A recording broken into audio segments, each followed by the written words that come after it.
meetings of the board are open to the public and media consistent with the Open Public Meetings Act, and that advance notice required therein has been provided. Meeting notice is also posted in the boardroom of the upper school campus, sent to the Courier News, Star Ledger, Express Times, and the Hunterdon County Democrat, and sent to the clerks of Delaware Township, East Amwell Township, Flemington Borough, Raritan Township, and Reddington Township.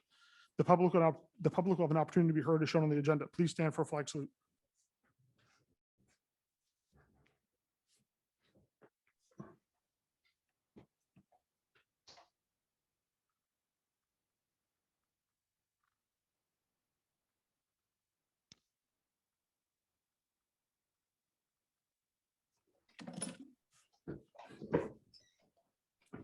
Thank you. Gentlemen, can I have a roll call, please?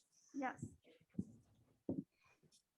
Mr. Davidson, Here. Mrs. Hughes, Here. Mrs. Kellogg, Here. Mr. Nickel, Here. Mr. Panico, Here. Mr. Charney, Yes, here. Dr. Nguyen, Here. Mr. Richard, Mrs. O'Donnell.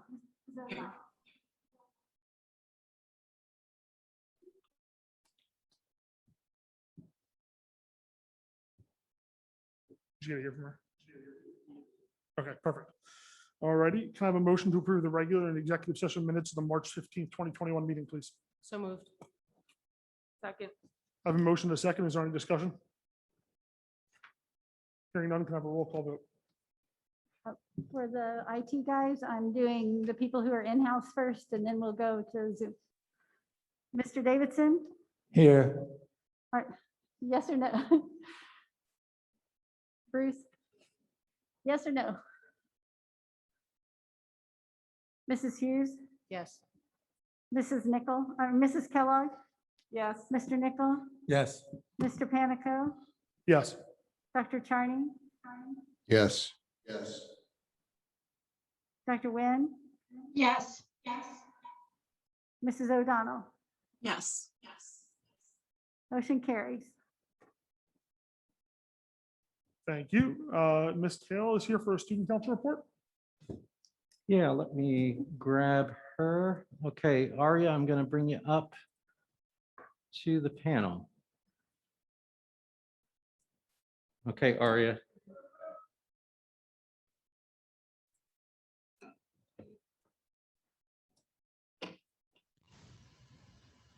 Are you there? Yeah, can you hear me?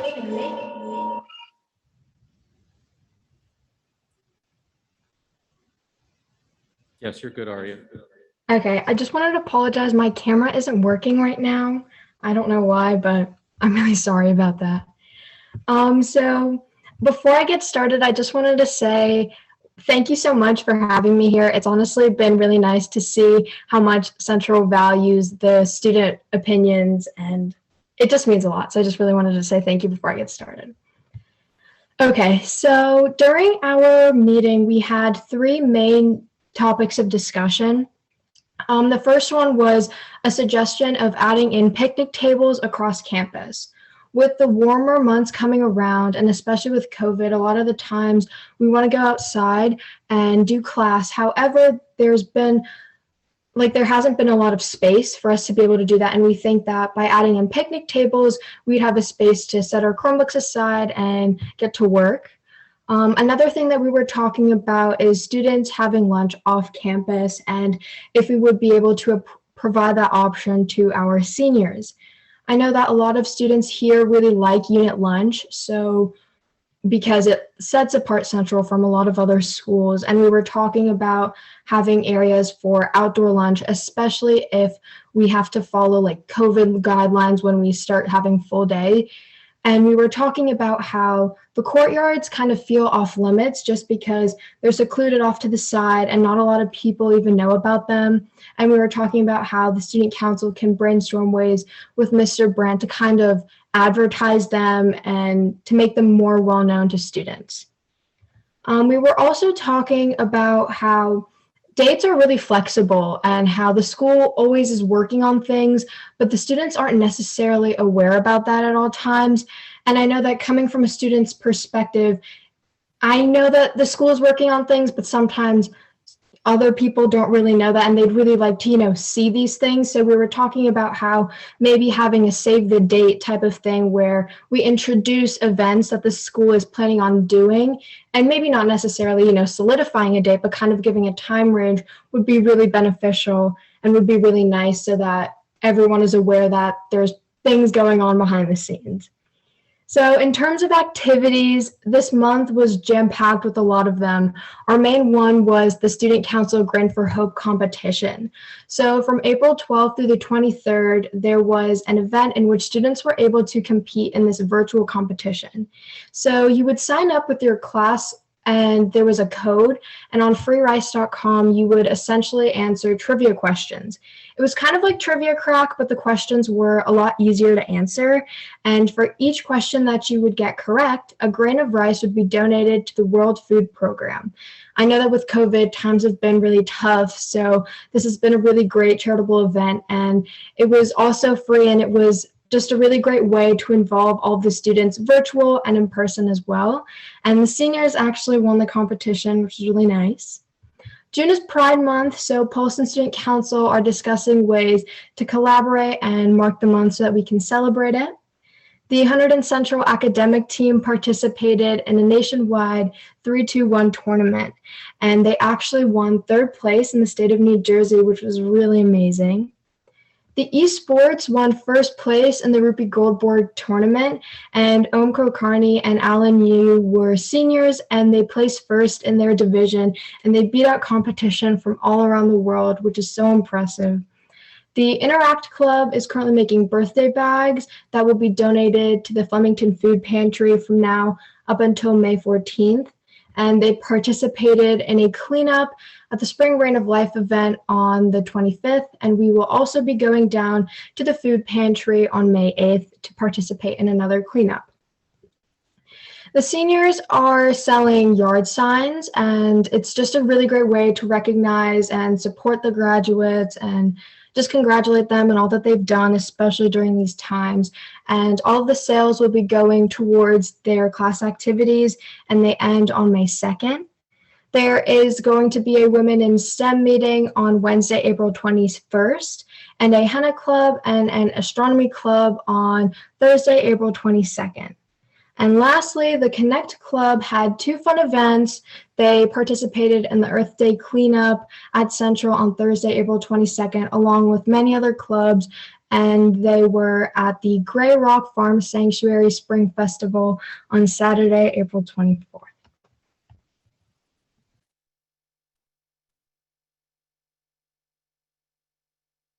Gail, I don't know if you can hear me yet. Thank you, Ms. Gail. Appreciate that. That was a good update. I'm excited for some of those events. I know we've gotten emails about those. So I appreciate your updates every month. Moving on, we have some correspondence as noted on the agenda. And now I'd like to turn it over to Dr. Moore for a brief superintendent's update. Thank you. Thank you, Mr. Panico. I have a couple of things to go through with everybody tonight. I have 2 updates, and then on your agenda as well, you can see our students of the month and staff members of the month listed there. We appreciate that opportunity each month still, even though we're in the pandemic year, to honor our kids and our staff members for the good work that they're doing. I'm going to share my screen for a moment here.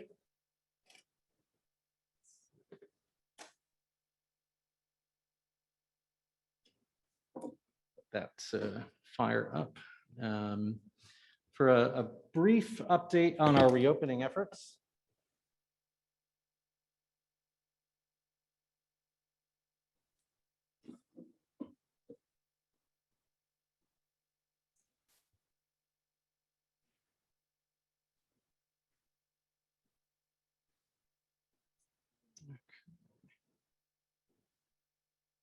All right, so we'll let that, let me get rid of here.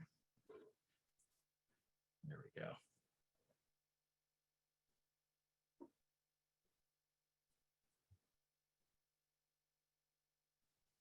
All right. So tonight I want to talk about, update everybody on where we are in our reopening and what's been going on over the past couple of weeks as far as our response to the pandemic. And I want to begin with, as always, a quick look at the priorities. We've talked about these often enough. I don't need to dive too deeply into them, but again, just the reminder that everything we do in this year, in this most unique year, is a balance across these three areas when it comes to our response to the pandemic and dealing with all of the guidance and restrictions that we have. So balancing our educational goals with our wellness goals for kids, and also all of the public health priorities that we have. And it's been quite a strange journey this year, and we're hopeful now that we're starting to come out of the woods a little bit more. But before it got better, it got a little worse. We were hopeful coming out of February that we could move forward with continued expansion of our in-person program. And then right before spring break, within the 2 weeks before spring break, not just our school, not just our county, not just our region, but our state and nation started to experience a bit more of a surge. And we were a little unsure how that would look coming out of spring break. But I can share that now we're up to a total of 167 student cases of COVID, 50 staff cases, and this is all over the course of the year. And you can see the numbers there since the last board report. 58 since the last board report on student cases, and 19 staff cases since the last board report. The busiest couple of weeks there were right before spring break, and then it started to quiet down a little bit and has remained quiet since. But this was the most active period of the school year. It was more active even than what we saw after winter break. So in response to going back into orange on the state color coding system, and in response to the surge that we were seeing, we did pause the expansion of our 4-day program, and we're working with the Department of Health on aggressive utilization of quarantine in response to any cases that we saw. The most recent spike is starting to calm down. We're now 2 weeks in yellow, and as a result of that, we've reopened that invitation to our 4-day program. That was open as of yesterday, and just within the past 24 hours, we've had about 100 students opt to increase their time in person here at Central, from 2-day to 4-day, from remote to 2-day, remote to 4-day. It breaks down in a couple of different ways. And that invitation is open for a few more days, targeting the beginning of next week for those students to join us in person. And then we're also targeting the second half of May for an expansion to 5 days. So removing our remote Wednesday from the calendar and moving to 5 days. We continue to struggle with solutions for full days with large numbers of students here on campus, given the continued restrictions for 6 feet when masks are off. A space like this is one of the few kind of spaces across campus that we can utilize for large scale lunches. And so we continue to struggle, and I'm not confident that we get to full days by the end of the school year based on the restrictions that we're still under. They would have to change for us to be able to do that. And we're not alone in that. Schools of our size and of our format are struggling with that equally across our county and our full region and state. So this is just a quick rundown. You can see, just if you focus in on the lighter colored pink region on the top of this graph, that's our case rate over the past weeks, and that's where you can see our most recent spike there over the past few weeks. And you can see it was a shorter altitude than our other spikes, but it was still pretty significant. It was drawn out over several weeks. And like I said, we saw more case activity during that period than we had at other periods during the school year. But you can see clearly also that it's starting to dip down, and we're very hopeful. And the governor today released guidance and expansion notes that indicate that he's hopeful as well. So we did begin to talk a bit more about celebrating our class of 2021. And so outdoor gathering limits are definitely going to be easier to deal with this year than they were last year. In fact, we're hopeful that we'll be able to get out on the field with even potentially a large scale graduation ceremony based on the capacity restrictions around Stewart Field. Again, we're confident that we can get out there with a ceremony, and lots of ideas in our community working with parents on other things that we might also do with the class of 2021. So we're eager for the graduation celebration season to begin with all kinds of things for our seniors. Also planning, continuing to plan our prom. Steel Stacks in Bethlehem is working well with us to hold that prom within all of the restrictions that they have to deal with, ultimately that we'll have to deal with as well. We are expecting more detailed guidance from the Department of Education. The governor announced today that some of these things would be possible and that guidance would be forthcoming today, but the guidance we ultimately received today wasn't all that detailed. and led us to believe that more would be coming. But right now, we do feel confident in at least graduation, and working with Steel Stacks as our partner for the prom. We feel good about that event as well. So we've started to work with our senior class and families to plan those events. So that's underway. And with that, that concludes my brief reopening update tonight. But before I move into my next section, if there are any questions for me on any of that from anyone, I'm happy to. Yeah. Can you talk a little bit about the 2-day, 0-day, 2-day, 4-day options and what your plan is there over the next, or 5-day, what your plan is there over the next coming weeks? Our plan as we get through some of the next several weeks will, if everything's holding up with the public health situation the way it is now, we're planning during that week of likely May 24th to bring the Wednesday back into the schedule's in-person day. So we'd go to 5 days toward the end of May. The delay between now and then, there are a couple of operational things that we need to do. There are a couple of instructional considerations there. The thing we have to remember is that Wednesday is a full day of instruction as a remote day, and that's still valuable to our teachers, particularly our advanced placement teachers. So we want to continue to honor that and then get the value of 5 full days closer toward the end of the year, so that we have that under our belt by the time we're leaving this year and planning for next year. 4-day invitation, soon to be the 5-day invitation, will be open, for as long as we can continue to support it. So more and more kids can continue to come in each week. So what I hear you saying is the 4-day invitation is going to move to a 5-day. Is the 2-day going to remain? If that's still, we have to gauge that when we get there. If we feel that that's valuable for our families to any large degree, we would want to continue to offer that. But if we're finding that it's not of much value left to our families, then we could consider closing it. But it does, we do hear from families that that's still an important option for them. What we're finding in districts that are getting rid of those opportunities is that students are sort of continuing to do it anyway through the allowances that are offered for the remote program. Got it. Dr. Moore, Questions for me? I have a question about the Go ahead. lunch. So can't we utilize the outside now that the weather's getting better to distance students? And then is it my understanding that the CDC lowered those limits from 6 feet for safe distancing? So the thing we continue to deal with is the New Jersey Department of Health guidelines for students removing their masks and still needing to be 6 feet apart. As long as the New Jersey Department of Health continues to require that, the CDC can change rules and regs, but the New Jersey Department of Health also ultimately has to determine that for schools in New Jersey. We've looked at different models for utilizing outside. As we look at lunch models, even with 4 separate lunch periods, as we continue to grow in the number of in-person students that we have, we still find ourselves short inside about 700 or so seats in some scenarios, which is something that we just can't make up with the outside. And outside, of course, not being reliable on a day-to-day sort of hour-by-hour basis.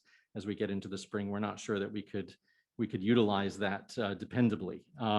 So we have to plan for those worst case scenarios, and that's sort of inside lunch, 6 feet apart, masks off in spaces like this, like the Commons.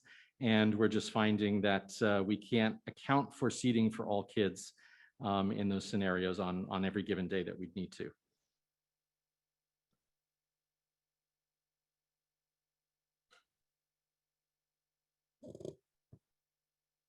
I think you're good to move on. All right.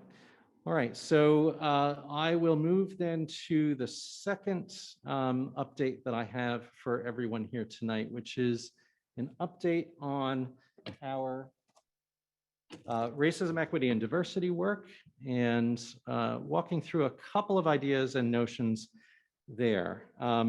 So tonight, I start this presentation looking at our mission statement because it's the basis for all of our work that we do in everything, not just in terms of how we're working with marginalized minority student populations and racism, equity, and diversity, and the steps that we take to mitigate those concerns.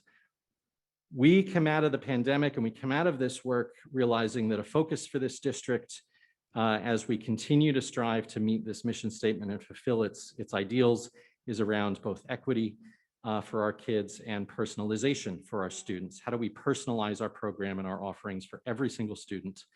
And so that's the crux of a lot of our conversation and a lot of our examination in this area and in all areas.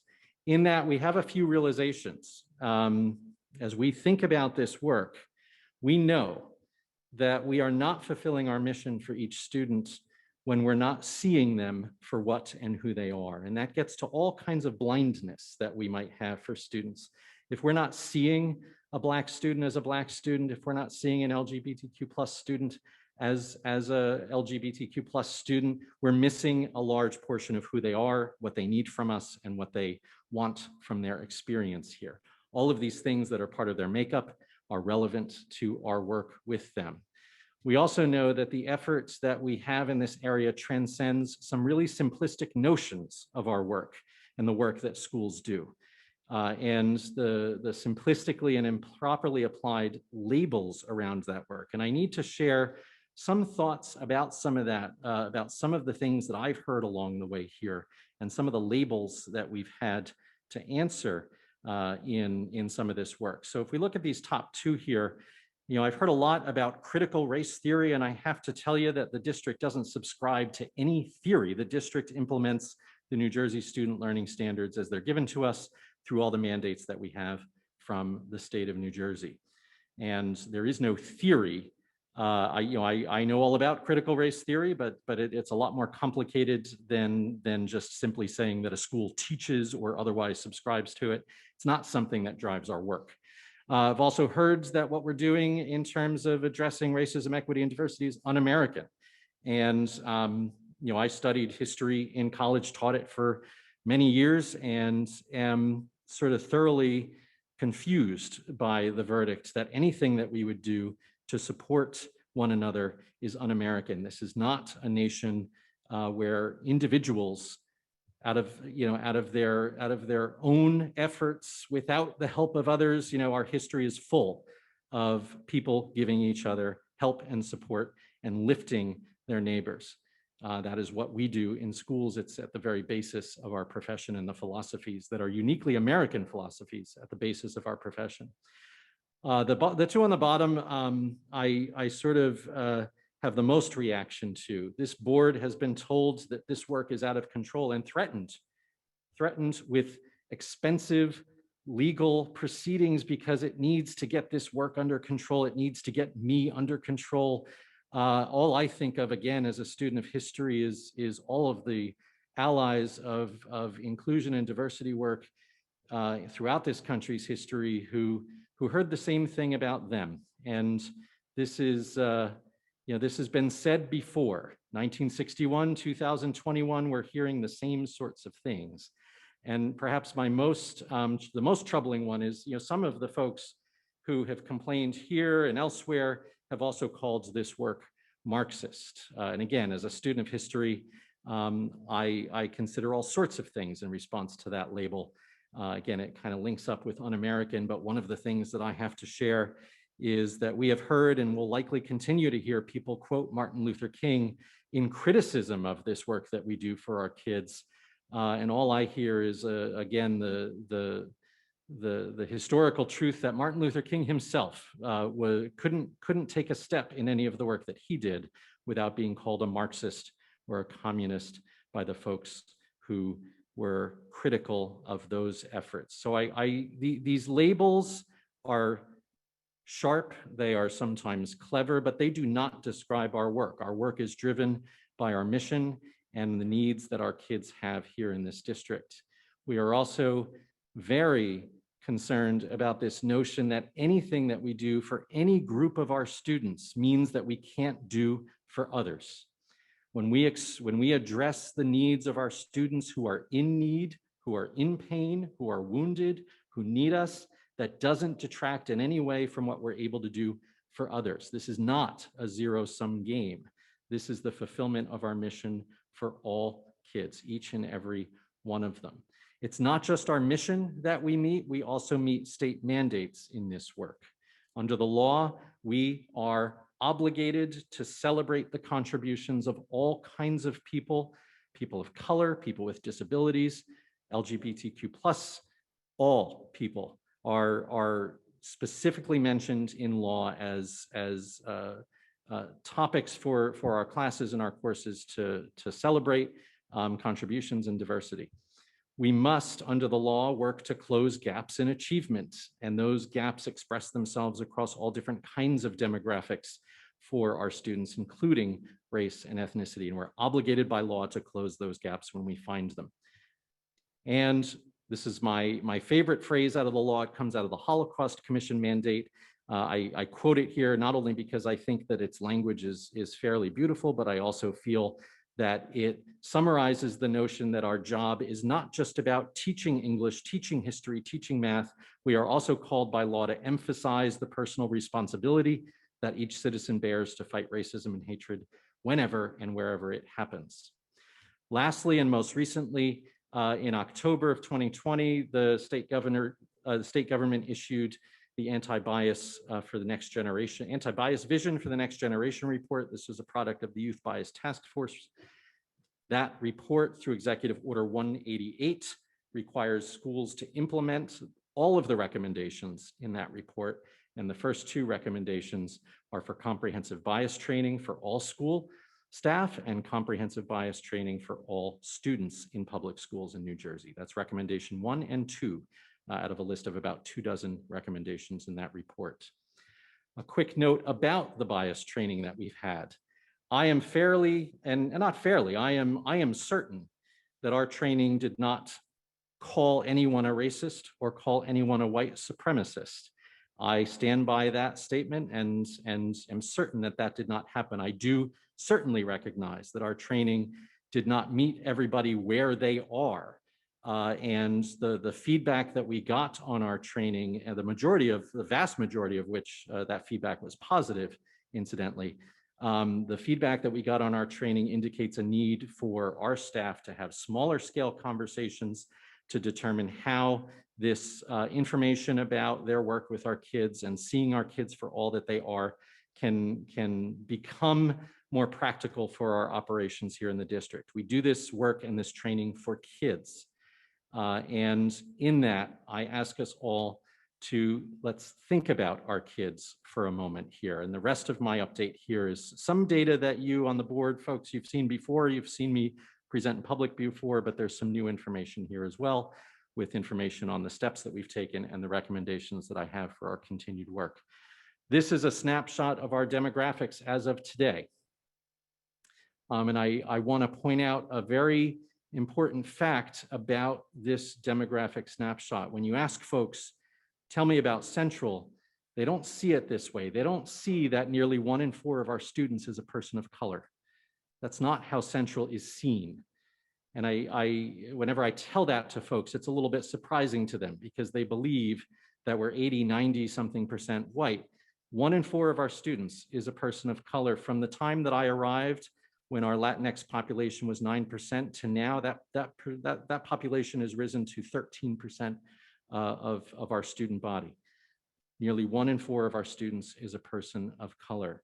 Now, an invitation to reflect on that point. As adults who serve children, knowing, hearing that conversations about bias and prejudice and racism are difficult, knowing that going through those conversations is not easy, I ask us to think about whether or not the discomfort of an adult struggling with these topics in their work with kids is more important than the discomfort of 1 in 4 of our students as they walk our halls every day, as they deal with bias every day, as they deal with all of the things that we are working to help them with every day. That's what I ask us to reflect on here as we recall our mission here for kids. Achievement and opportunity gaps deserve some attention here in our conversation tonight. And so some of these data, again, you've seen, some of them are new. We look at the 2019-20 school year. This goes back to September. This school year is a little bit of an odd kind of expression of some data. So we go back to 2019-20 for some benchmark data. What we have here is a measure of proportionality of students in different groups across our most compelling programs. So what you're seeing here is what the population of each of our racial and ethnic groups was in 2019-20, and what population they represent in our honors, our AP, and our specialized courses. And so the disproportionality to point out here is with our Black and our Latinx students, where in the beginning of 2019-20, our Black students were 2.8% of our population. They were only 1.9% of our honors population, 2% of our AP, and 2.7% of our specialized program population. Those specialized programs, by the way, when they were developed in some ways specifically to capture more and diverse and different kinds of students. So it's not surprising to me that in that column, those two are the most closely aligned to the proportion. Latinx students, 11.8% of our population then, but only 8.6, 6.7, and 10% of those students in those compelling programs. So disproportionalities need to be corrected here in order to say that we are achieving our mission and providing opportunity for each of our students. We need to understand why this is happening, and we need to work to correct it.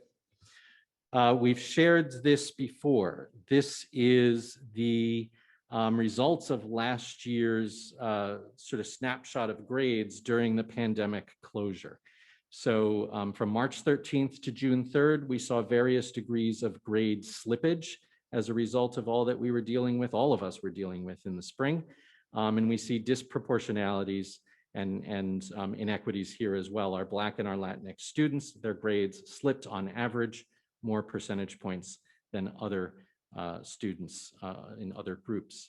We see more recently our winter benchmark scores. We have an online benchmark testing system here in the district that we've utilized to a much higher degree this year.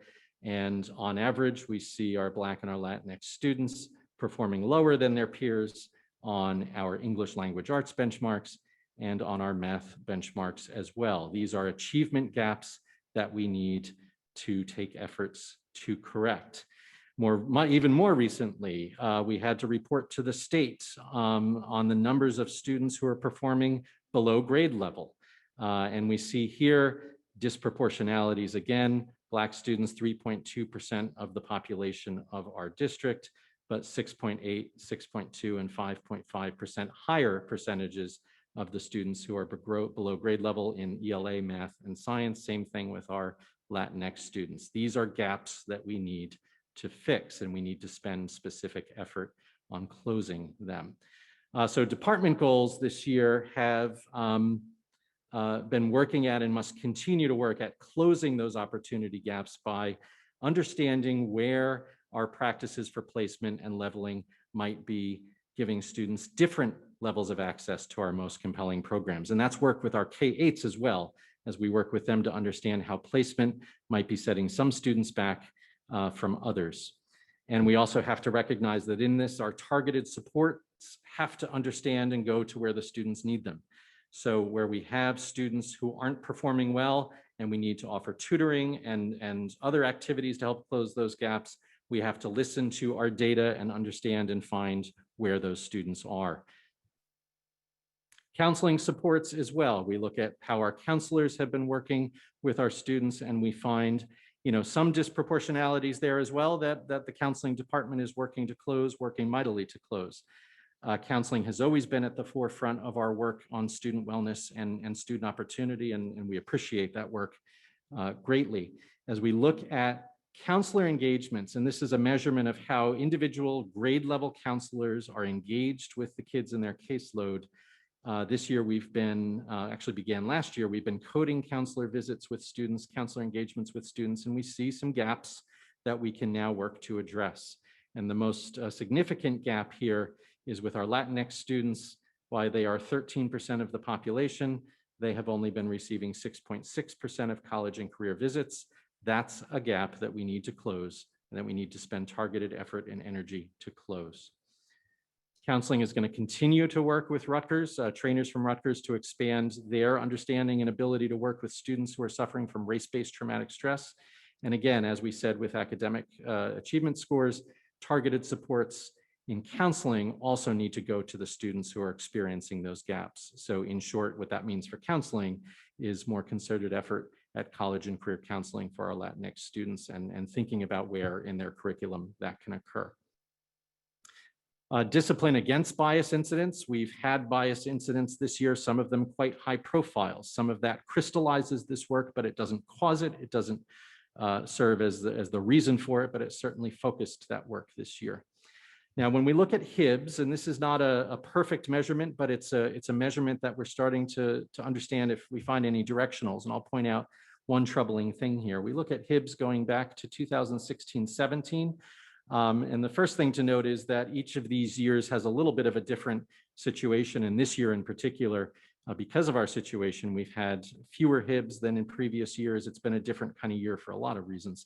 But when you look at the trend of Hibbs, the thing that I want to point out here is the bars in gray here represent the Hibbs that are incidents of harassment, intimidation, and bullying allegations between students for reasons other than those that are connected to bias incidents. So we're not talking about race or religion. We're not talking about gender or gender expression or sexual orientation. These are Hibbs that we would label as bias incidents. We're talking about Hibbs against a student because making fun of another distinguishing characteristic, like their hair or their stature or something along those lines. The point to make here is that as we look at the proportion of Hibbs over time, we're seeing the proportion of Hibbs that are linked to bias incidents increasing over the course of this time. So the proportion of Hibbs linked to bias incidents or linked to distinguishing characteristics that we could categorize as bias incidents that trend is increasing. This is troubling to us. This means that we're potentially seeing an increase in bias incident and energy behind bias incident between our students. Development of programs for students underneath the mandate from the Youth Bias Task Force report with collaboration of our partner K8s has to become a priority if we're going to combat any trends that we're seeing here. We also need to continue to work on our practices and protocols for responding to bias incidents.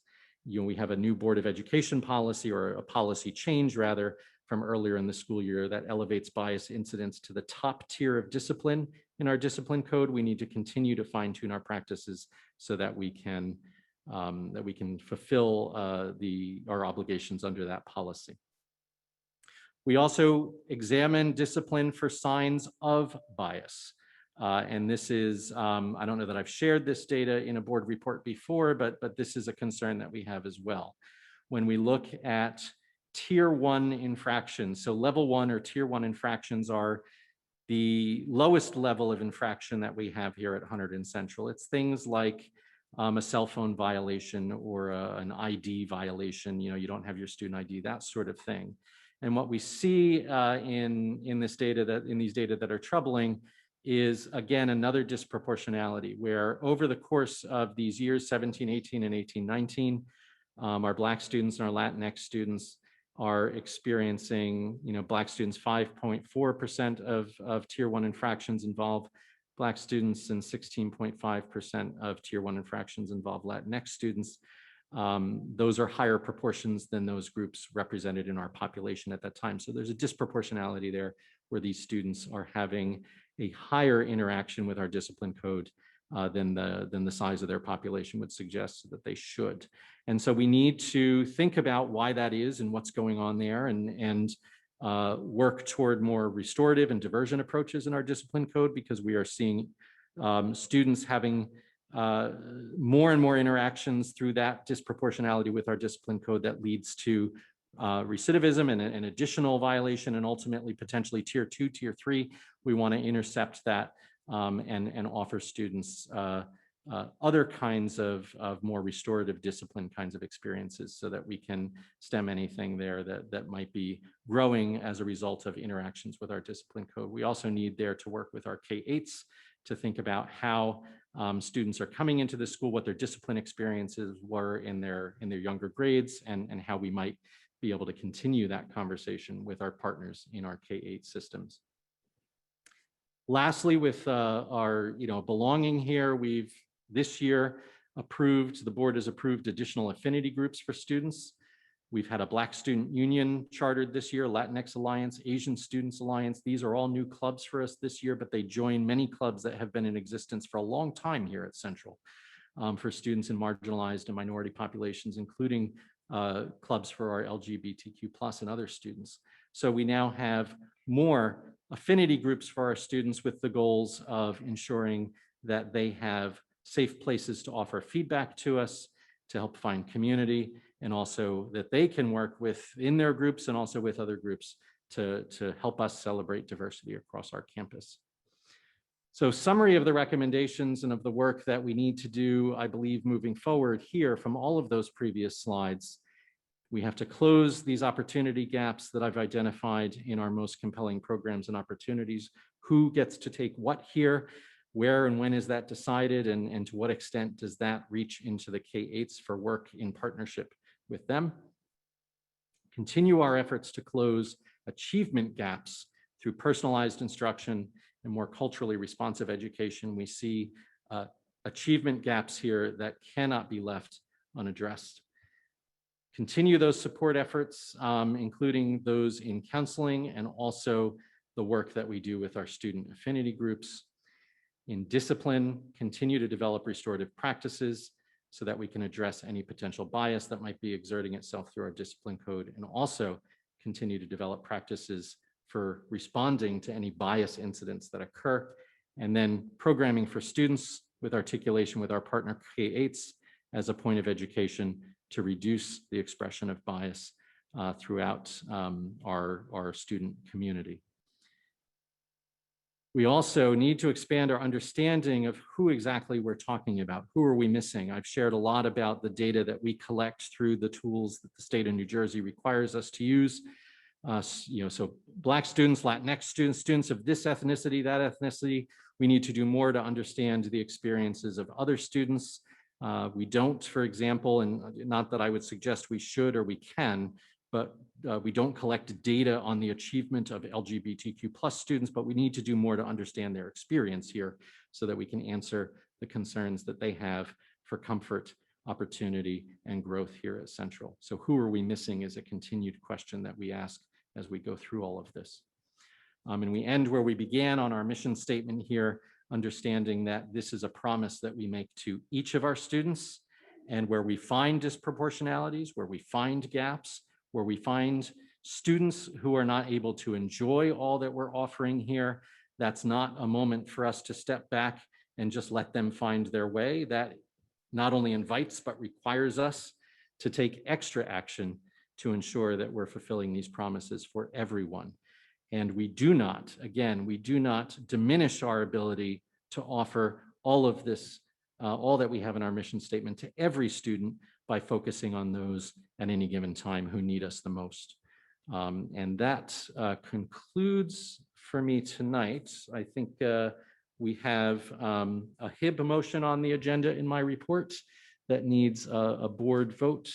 And we have, again, the students and staff of the month listed there as well. Thank you. Could I have a motion and a second on the HIB incident? So moved. Second. Can I have a roll call vote, please?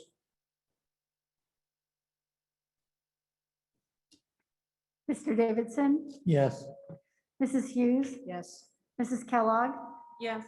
Mr. Nichol, Yes. Mr. Panico. Yes. Dr. Charney, Yes. Dr. Nguyen, Yes. Mrs. O'Donnell, Yes. motion carries. Thank you. Jimlin, budget presentation, please.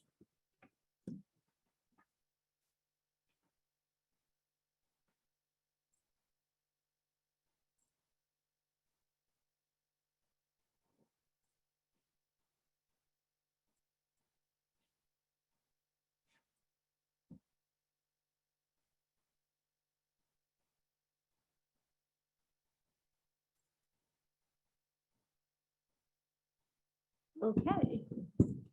I'm going to be brief tonight. The good news is that we presented a budget to the Department of Education as it was presented in March at our board meeting on March 15th. We came back with no recommendations on our budget. So therefore, the budget that I'm putting forward for adoption and public approval, public hearing and adoption for tonight is exactly the same budget that I presented on March 15th. So without belaboring the points, I'll just slide quickly through my presentation. This presentation will be posted on the district website as well as the user-friendly budget. So I can't see the budget so far. These are the steps that we walked through last time about how our budget was developed. We look at historic trends to right size our departments and our needs. We sent budgets to each of the department heads, and they supplied information to us about what they anticipate needing for next year. The director of curriculum and instruction went over the curriculum needs for their each department, and so on, so that we got to the point last meeting where we were ready to present this to the Department of Education. We advertised in the newspaper. The next steps are this hearing tonight. I'm going to recommend to the board the adoption of the budget as it is. And then we'll post the presentation and the user-friendly budget on our website, communicate this out to each one of the municipal representatives, and certify our tax levy with the state. So as we discussed last time, we have budget objectives that the board has adopted. I'm not going to read each one of those. And we had our statement of priorities from maintaining our school system, raising standards and expanding opportunities, building professionalism, protecting our investment, and planning for the future.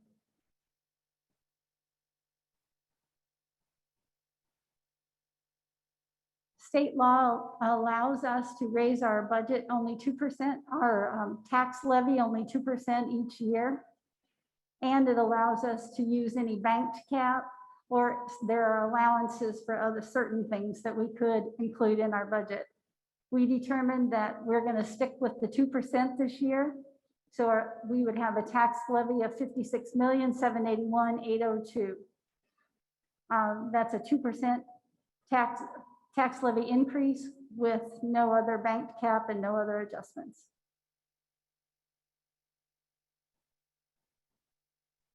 Our debt service fund is our long-term fund. I've described it before. It's like our mortgage.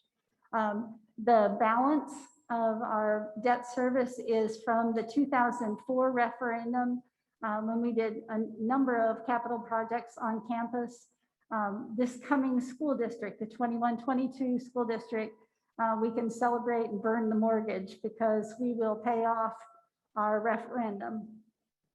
That's good news for the taxpayers because the following year they'll be rid of that part of their debt obligation. So the revenue sources for this budget is comprised mainly of tax levy, 80% or so of tax levy. We have some capital reserve funds that we're withdrawing to do capital projects in the summer. We have a fund balance. That's the amount of money that was left over in a prior year's budget, and it is obligated to help out with this year's budget. We have a tiny bit of federal aid. We have 7% approximately of state aid, and then local sources about 1%. Those would be like local grants and those type things. When the governor announced that he was increasing state aid to school districts, it didn't include us. And to the contrary, we had a $320,000 reduction in our state aid that we had anticipated from what started 3 years ago.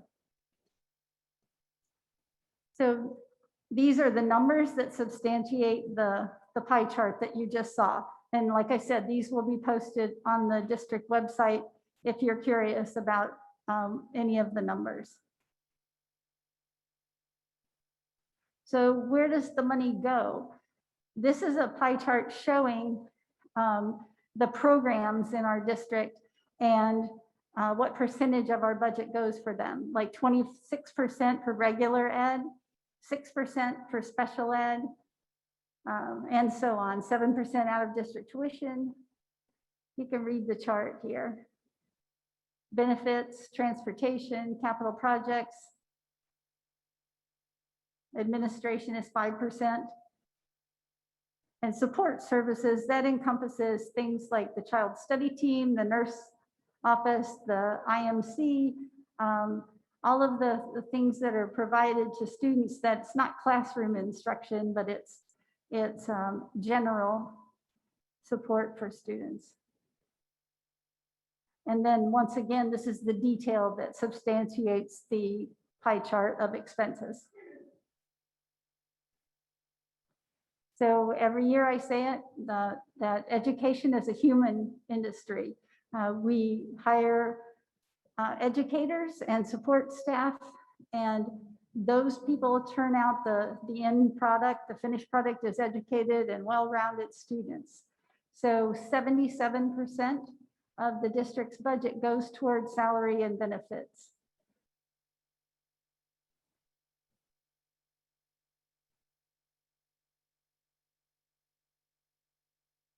These are the capital projects that are included in the 2021 budget. These will be work that would be done in the summer of 2022. We go ahead and include these in this year's budget.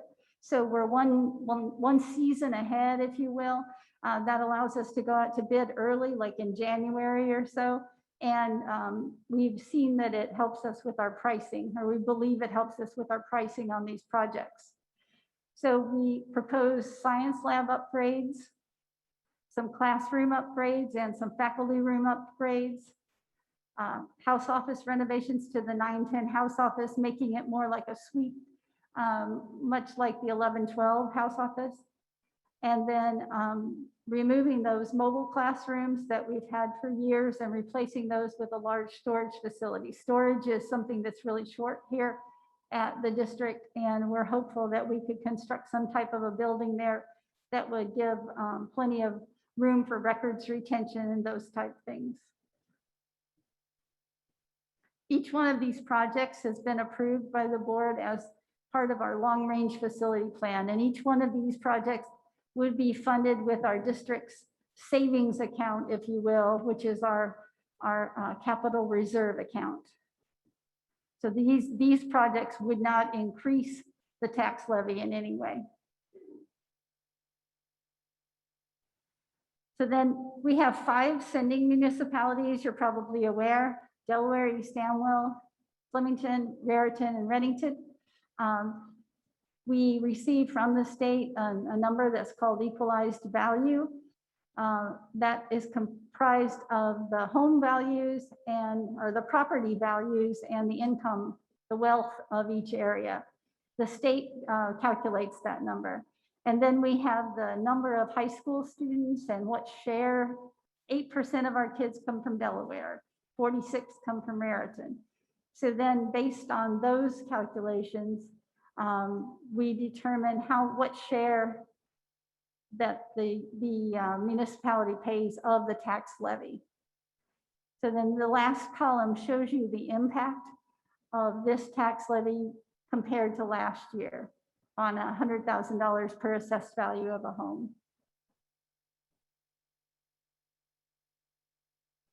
So my last slide is public comment and board adoption. So I recommend the budget that I've put forward to you. It's a very conscientious budget.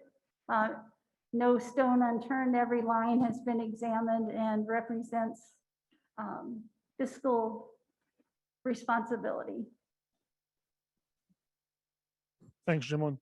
The board has requested that we go into executive session prior to the motion. So can I please have a motion to adjourn to executive session for approximately 20 minutes to discuss personnel with action to be taken when we return? So moved. Second. I have a motion and a second. All in favor? Yes. Aye. There's a link in all of your email. Folks who are remote, there's a link in your email for joining us in closed session.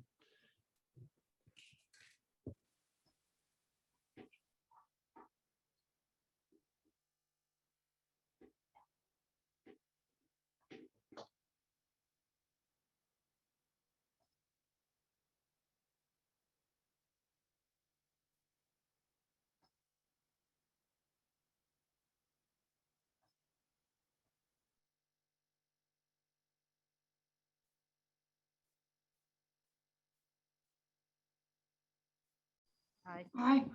Thank you. Before I open for public comment, I do want to note that there have been discussions happening through the board, through our personnel committee, through our operations committee. And this was the first time that we had a chance to meet as a full board to discuss the ramifications of those conversations. And as I flip through the agenda to find what I'm looking for.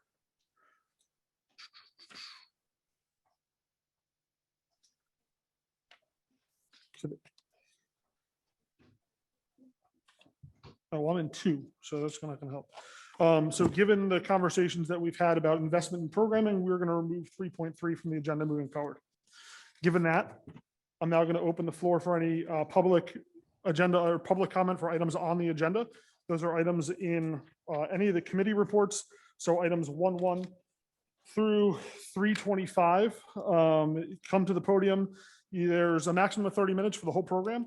I know that we have a lot of people here, so I will do my best to get everybody through, but we are going to limit this to about 45 minutes or so. So speak, not going to cut you off, but please limit your comment. I will start, just so you know, with the online poll, like the online response form. We'll then go to anybody in public. So if you want, come on, stand up in line, and then we'll move into the Zoom.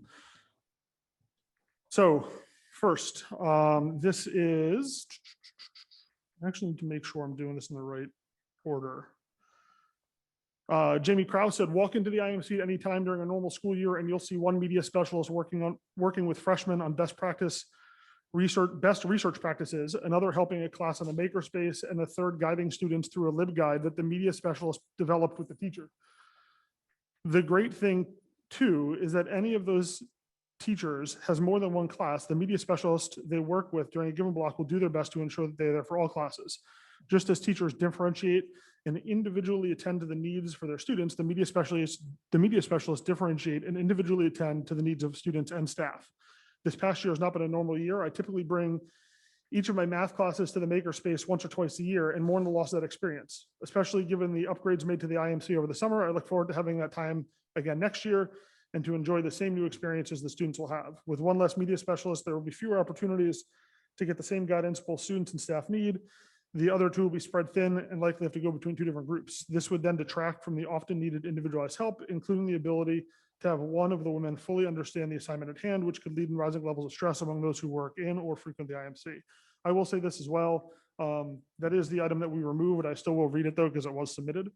So now I will, since nobody's in line here, I'll move over to the Zoom.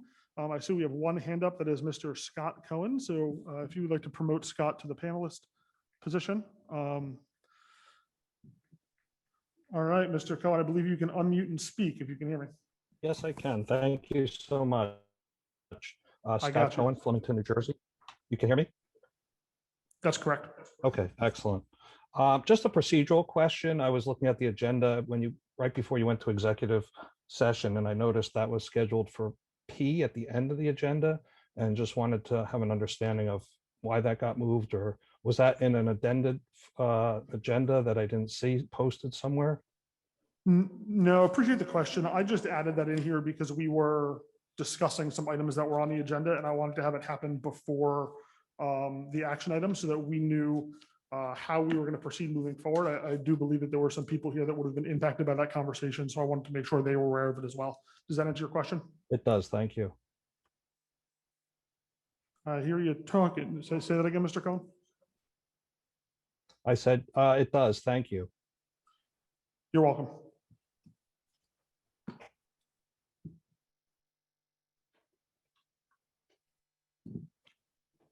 Nobody online here, so I will go to Mr. David Summers. Actually, Dr. Moore, this is one for second.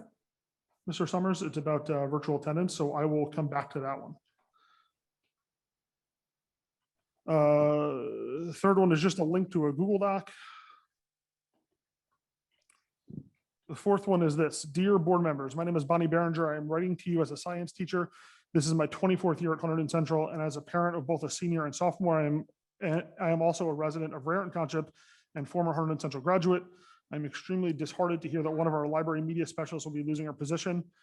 She has helped me and my students tremendously in honors genetics. Their final project is to create an independent research project, which requires them to incorporate background information on both scholarly and peer-reviewed articles. In the anticipation of how busy the IMC staff is, I typically sign up in the summer to book time with her. I cannot begin to explain how valuable this lesson is. She walks the students through the peer review process, as well as helps to guide them for the scholarly articles, which will aid them in their independent research. She is up to date on new articles, ways to investigate, and methodologies to teach the kids on how to effectively find the right materials. She maintains communication with them throughout the entire school year to gauge how they will be doing with their research. In addition, she set up a valuable source page with tremendous amount of information for them to utilize.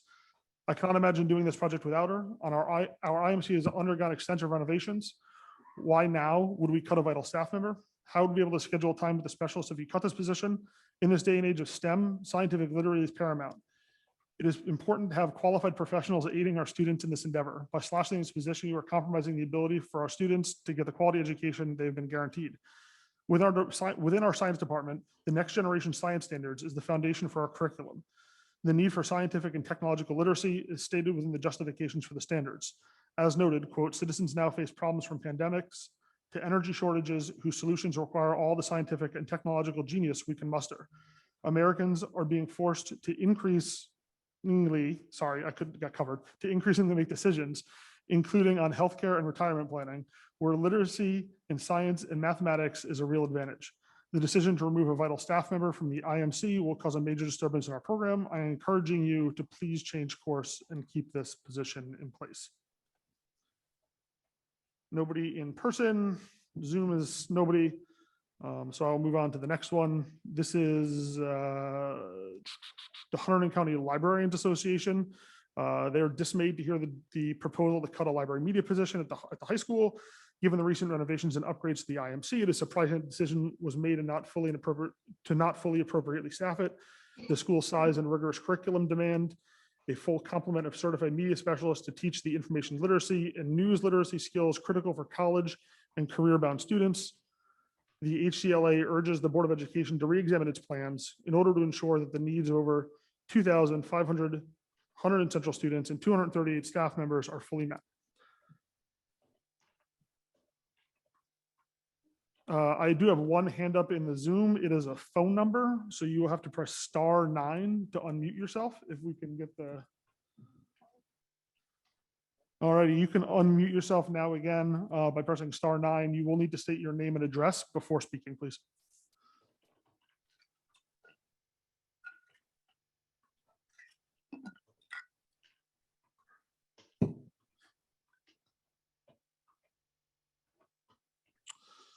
If your phone number ends in 0750, *9 to unmute.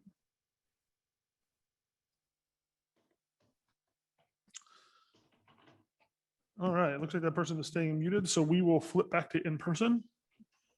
Please come up, state your name, your address, and feel free to speak. I am Kai Hendricks, and I'm a formal student of Hunterdon Central. I graduated in 2020. I would like, yep. I'll just do it now. It's okay.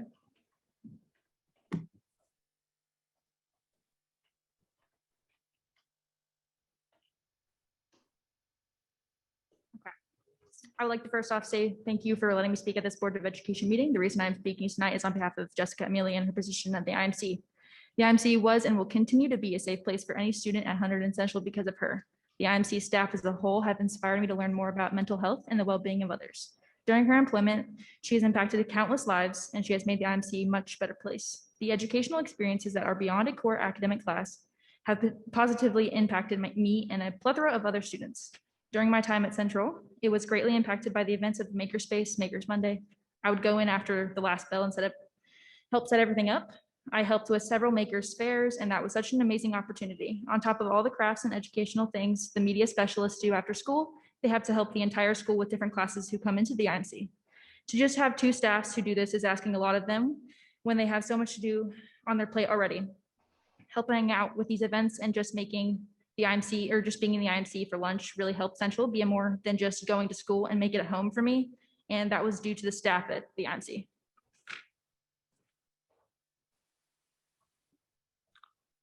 Thank you. We'll go back to the form. Let's see, this is Ms. Kelly Bowsam. It is difficult to express how valuable the media specialists are to my English students and me. I rely on their support, expertise, materials, and partnerships. They create countless resources and they help plan and participate in meaningful classroom projects. While they might not have been as visible this year during the pandemic, they were rocking it behind the scenes. When students are back in the IMC, I can't even imagine how they can manage and juggle with reduced staff. Same thing, you can sign in. It'd probably better to do it after if you just want to speak and then. Hi, everyone. My name is Becca Woods. I'm Anjali Vajan. And I'm Sarah Woods. We are seniors at Hunterdon Central and are here today to emphasize how much our lives have changed because of our media specialists. From our first day as freshmen to now, it's safe to say that it can be intimidating and a huge transition to move on to high school. However, I can honestly say that because of my time spent in the IMC, I had a positive experience when I got here. When I entered Central, I thought that the IMC was an average library, a room full of dusty old books. But soon after, I learned that I was completely wrong. The IMC is a safe environment that promotes learning, creativity, positivity, and excitement towards a variety of topics. Each and every staff member in the IMC dedicates their life to success and the well-being of students. It's not just a job to them. It's a love and a passion. So much of what we know today was built off of what we've learned from the media specialists. From learning how to cite sources, search databases, utilize technology, to gaining fundamental thinking skills. The way we are taught is constantly evolving because of all the technology we have now. And the media specialists are the ones that teach students life skills that make the online world so much easier. A perfect example of this is when they showed the staff how to use Zoom at the beginning of the pandemic, and how they take time out of their schedules to assist students on a daily basis. Even when it came to IMC incorporation in our classes, it was filled with opportunities and learning experiences. I distinctly remember sitting in an English class together during Genius Hour, which was my favorite project that year. We learned how to use the green screen, a 3D printer. We immersed ourselves in creativity-fueled projects and innovations, which we then presented to the class. We were exposed to such innovative technology, and we were not exposed to such innovative technology in any other building other than the IMC. After having these amazing experiences, it is extremely upsetting to see that this year's freshmen do not get these in-class incorporations. Incorporations that have set us up for successful 4 years, especially because we learned life skills that are necessary to grow, thanks to our media specialists. Almost every day of our freshman and sophomore year, all 3 of us would spend so much of our time in the IMC at Central. We adored the opportunities we were given, trivia, makerspace, finding new novels to read. It brings us so much joy thinking about the times we used to watch performances there during lunch, or would spend an hour making buttons to give to our peers in the makerspace. I can recall the excitement we had when we planned to visit Miss Ford, Miss Amelie, and Miss Spina. They were and are always there for us, whether it be to help us with a tech question or just to talk about life. Having that support system and a place to go made the transition to high school a lot easier. To see administration take away the position of a media specialist breaks our heart, especially after seeing how much money is going into the construction of the IMC itself. Our media specialists are necessary and need to stay. They have helped us immensely and deserve so much. What truly made the IMC our safe space at Central were these wonderful and amazing members of our school community. Without them, it would have been your average library. Thank you for your time. Thank you. Yeah, don't forget to sign in. Thank you. Back to the form. Next one is Caitlyn Redding. She's a 2019 graduate of Hunterdon Central, and she'd like us to reconsider the RIF in the position of the school library media specialist. Caitlyn writes, she is much needed and a valuable member of the faculty. who had a positive impact on my education at Hunterdon Central and beyond. As I near the end of my sophomore year in college, I see the lasting impact my Hunterdon Central education has had on my academic success. As a biology major with a minor in chemistry, I do countless formal lab reports, literary reviews, and projects involving primary sources. My ability to find these sources effectively is largely in part due to the work of the media specialists here at Hunterdon Central. Starting from freshman year, I was taken to the IMC with my classes to help me find adequate research articles I could use in my papers and assignments. Not only was I taught how to find these resources, but also how to evaluate them. What makes this source reliable? When was it written? Who is it verified by? Being able to find a source was not all. I was also taught how to properly cite and paraphrase the information I found to avoid plagiarism. Plagiarism is something that is stressed greatly at the collegiate level, and many of my fellow peers struggle with this because they did not have the foundation I did because of the amazing media specialists we have at Central. My time in the IMC did not come to a close once class was over. The media specialists valued the importance of creativity, a positive work environment, the integrative learning, and as a junior and senior, I had the opportunity to be a student worker. As part of this position, I was able to make the IMC more interactive, as well as adding decorations. Aspects such as the makerspace further student creativity, build communication skills, and allow for an outlet for many students. I love being able to help students during class with different projects in the makerspace, especially when I was able to assist with the special education students in making snowflakes and cards before winter break. The students love being able to make the exact design they wanted using the Cricut, a machine that allows for students' visions to become reality by cutting out either poster board or vinyl. This machine allows students to further improve their assignments as well as other activities and creative outlets. The work that the media specialists put in does not stop once the traditional school day ends. Their after school activities are absolutely amazing while I was a student, and I know they have continued to excel even after I graduated because I get to see all the innovative things they do through social media. Whether it's Maker Monday, Travel Tuesday, Band Book Bingo, IMC Unplugged, Annual Trivia, the Maker Fair, or the holiday events such as Blind Date with a Book, Pumpkin Painting, or the Winter Wondercraft, the media specialists always put 110% into everything they do to involve the student body. Events such as these further the importance of the much needed mental health breaks for students between school and studying and allow for a healthy outlet for students to meet up and collaborate with one another. I am forever grateful for the impact that she and each one of the IMC's media specialists have had on me, both academically and personally. They were always willing to help me when I ran into issues finding sources or understanding material. And they were some of the first people to ask me how my athletics or academics were going and cared about how I was doing. They have a true connection to Hunterdon Central and are dedicated to the success of the students.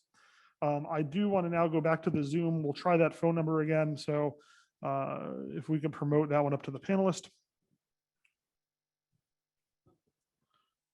30 minutes. 0750. If you press *6 to unmute, I'd appreciate it. I said *9 before. It starts. There you go. Now you can speak. Barbara Sasha, Raritan Township. On the bias training that is being given to the teachers, I'd like to know why it isn't available for the community members to watch it. Hello? Can you give me your name one more Hello? time? Barbara Sasha, Barbara, Raritan Township. Barbara, this session is for action items on the agenda. I will come back and I'll make sure the superintendent addresses that when we get. And I had another, and I had another comment. I had another comment. On the agenda itself, you should put the way that you can call in and right on the agenda. I mean, because on the agenda at the top, you do show a way for people who come to the meeting to find the meeting, but for people who want to attend via computer or telephone, you don't show anything on the agenda itself. It should be on the agenda how to go there. You shouldn't have to go to two places to find how to join the meeting if you're joining via telephone or computer. You shouldn't have to do that. It should be in one place. Thank you. Understood. Got it. I'll have, can you just add the Zoom link to the top of the agendas? Thank you. We'll go, I think we're in person next, right? Because we do, just a reminder, we do only have about 13 more minutes of this. We have another public session after this. Please remain orderly. Thank you.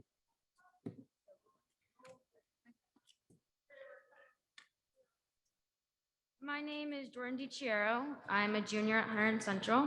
My opinion on getting rid of a media specialist here at Central is extremely important because I speak on behalf of the student body and many others here at the high school. Removing a media specialist will in fact affect many students negatively as well as teachers. To start off, they provide extra assistance to all teachers in areas where they're not strong in, such as source evaluation, Google and internet databases, primary and secondary sources, as well as works cited.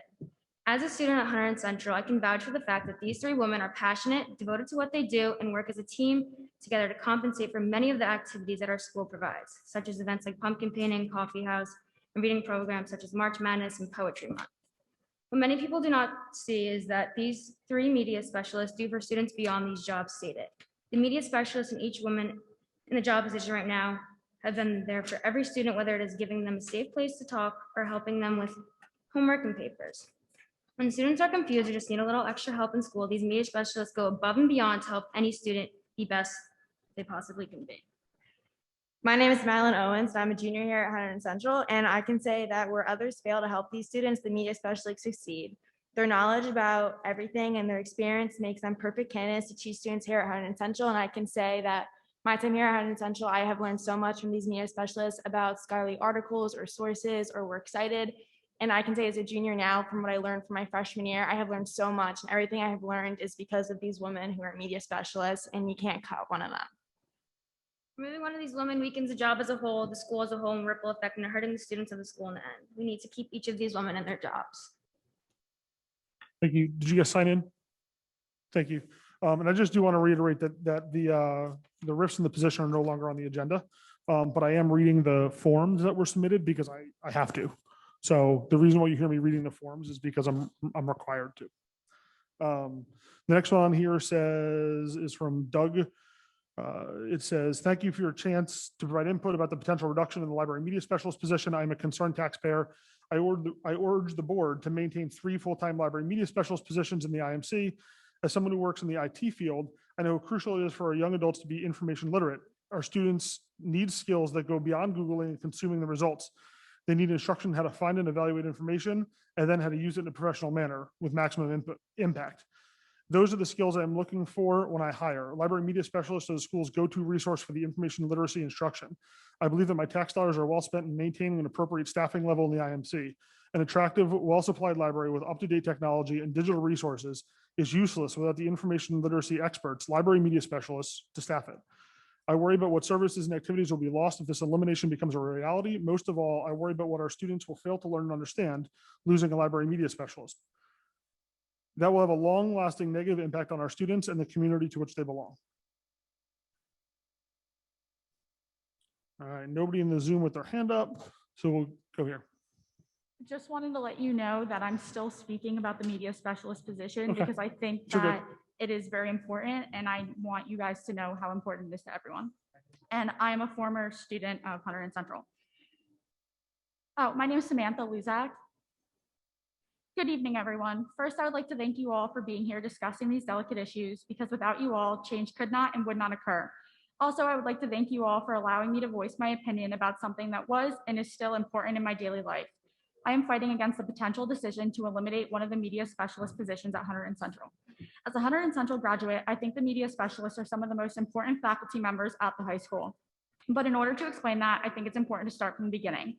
First, what is a media specialist? Many would think that it's just a fancy name for a librarian, considering they're located in the library and they check out books for students. But that is a bare minimum of what they do for Central. Each media specialist is trained to provide knowledge for students and faculty with the resources they need in order to complete and prepare assignments. Media specialists provide all members of Hunterdon Central with techniques on how to properly research and how to navigate through the internet in daily life. This may not seem important at surface level, but when you think about the impact that the internet has had on students, on teachers, and even on you as board members, you can understand where I'm coming from. With COVID and virtual learning being the way of the world, even I, as a college student, could not have done it without the help of my former media specialists. The knowledge that these women are able to provide allows not only students to complete academic-related tasks, but also to create phenomenal resumes, college essays, and know which sources to trust and which ones to stay away from. This is just a brief description of what they do on a day-to-day basis. But to continue, they provide these resources to members of the faculty and students by teaching them classes. Yes, the media specialists teach classes in the IMC of all grade levels to prepare them with this knowledge.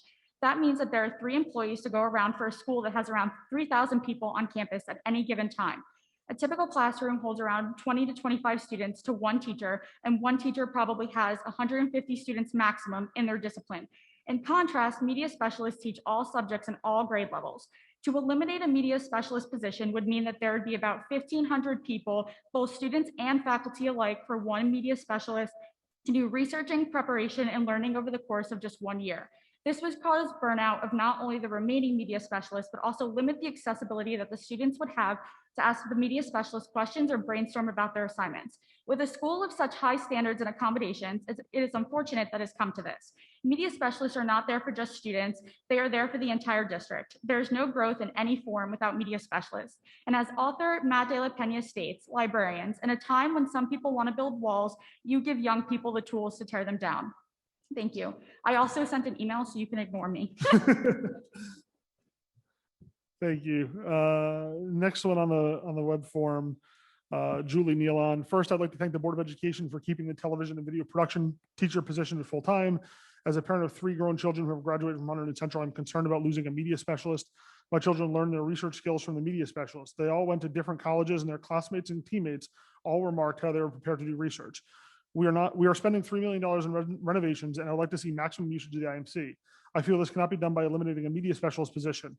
As a teacher, I usually take my classes to the IMC at least once a semester. This year, due to the nature of the schedule with many students attending on Zoom, I was unable to take my classes to the IMC. Also, the IMC was closed a good deal of the time due to the renovations.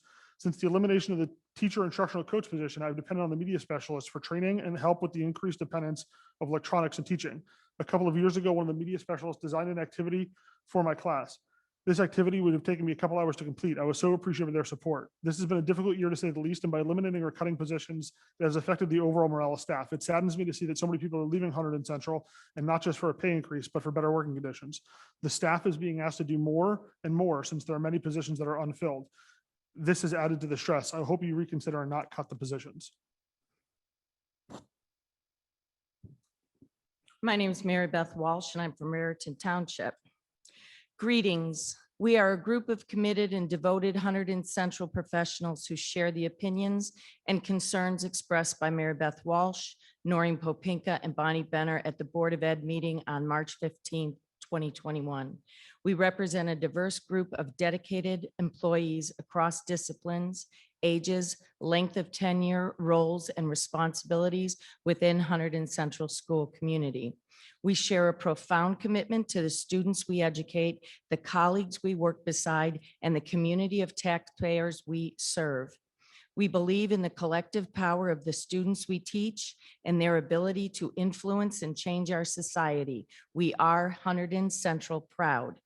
We acknowledge that there have been incidences of racism and injustice at Hunterdon Central. Let us be clear. We are absolutely disgusted by such incidences and hold firmly that all matters should be investigated and pursued to the fullest extent possible under the law. We stand proudly with our Hunterdon Central community partners to denounce these acts and make it known to all that there is no place for hate in our community. Furthermore, we recognize and appreciate the power to learn, heal, and grow from leaning into difficult conversations related to injustice and discrimination when those spaces are created based on principles of fairness, equality, respect, and attunement. We value meritocracy and value the practice to teach our students the habits and benefits of hard work, consistent effort, and perseverance. We believe that meritocracy promotes equal opportunities for students from all races and marginalized groups. We believe that holding students to the highest standards while taking into account their own unique strengths and weaknesses benefit all stakeholders. We believe that these are qualities in an organization that promotes safety and a sense of belonging for all. However, we vehemently reject the fundamental basis of the anti-bias training that we were mandated to attend that emphasized basically solely on the color of our white skin, that we are inherently racist, and that we intrinsically engage in thoughts and actions consistent with white supremacy. As a direct result of this mandatory training, we are scared. We do not feel safe to openly express our experiences and opinions. We fear workplace retaliation. We fear losing our jobs, not receiving tenure, or being denied opportunities for advancement. Sadly, we are watching our professional learning communities become increasingly divided and withdrawn from each other. What was once Hunterdon Central strong has become weak and fractured. We believe that the community has the right to know how the board is spending the taxpayers' money. To that end, we respectfully suggest that the board make public to all stakeholders the 3-day anti-bias trainings that were mandated for all staff by posting it on the HCRHS website. The 3rd day is scheduled for later this spring. This would be in line with similar practices in which presentations have been posted for community review and consideration. We're hopeful that we once again can create a school community that does not require any member to be apologetic or feel a sense of shame based on their culture, heritage, personal experience, or the color of their skin. We hope that the Board of Administration will do the difficult and challenging work necessary to create a culture of inclusivity for all. We are hopeful that one day we will feel comfortable reading a letter such as this one to the board without fear of retaliation or being labeled a racist. Thank you for your consideration.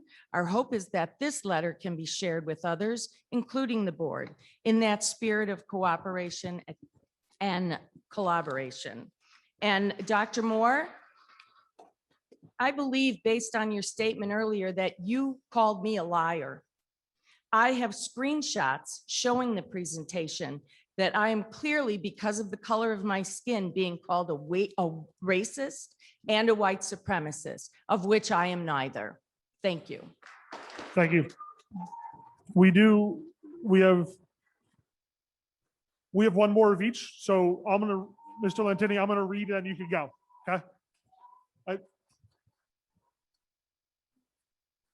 I said Mr. Lantini, we have one more of each, so I'm gonna read and then you could go and then we'll go through the action items. This one here is Michelle Bernhard. She says, my name is Michelle Bernhard and I'm the president of the Hunterdon Central Education Association. I'm writing tonight to urge you to table tonight's vote on the RIF of the media specialist position in order to reconsider and find money in the budget to maintain this position. I have every confidence that in a budget with over $72 million, you can find the money to pay this salary, and I urge you to do so. Our media specialists have a unique role within our school. They teach, support teachers, work directly with our students and teachers. They are especially valuable when teachers and students are planning for and working on intense projects, some of the most important work we do. And because they work with teachers from all different disciplines, they have the experience to help teachers design cross-disciplinary projects. There are no other staff members who work across disciplines the way our media specialists do, and there are no other staff members who do the range of work directly impacting both teachers and students that our media specialists do. Both students and teachers rely deeply on all 3 media specialists, and I urge you not to decrease their numbers. My name is Frank Lenteni. The last meeting, I challenged this board to quantify or codify which races were allowed to have affinity groups, which cultures were allowed to be proud of their culture and celebrate it openly here. And it looks like instead of clarifying any of that, you've doubled down. And we'll double down as well.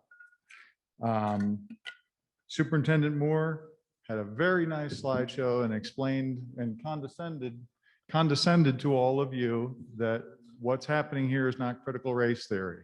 He then went on to give us a working definition of critical race theory. There are achievement gaps in the district, and that's the fault of all of you. Mr. Just address the board, please. That's all. It's public comment for the board. It's the fault of all of us and the teachers who we support. They're responsible for the achievement gap. That is the essence of critical race theory. I know you think people are too stupid to understand that, but they're not. You mentioned that it disturbed you to hear that it was un-American. Equal opportunity is essentially American. Equal outcome is not American. It was not James Madison, who said, from each according to their ability to each according to their need. It was, in fact, a Marxist. So equal outcome is not anything that we support here. Thirdly, your mission statement comes from us, not the other way around. We don't reflect what you want to do. You're not from here, and there's a big percentage of us that would be happy if you just left.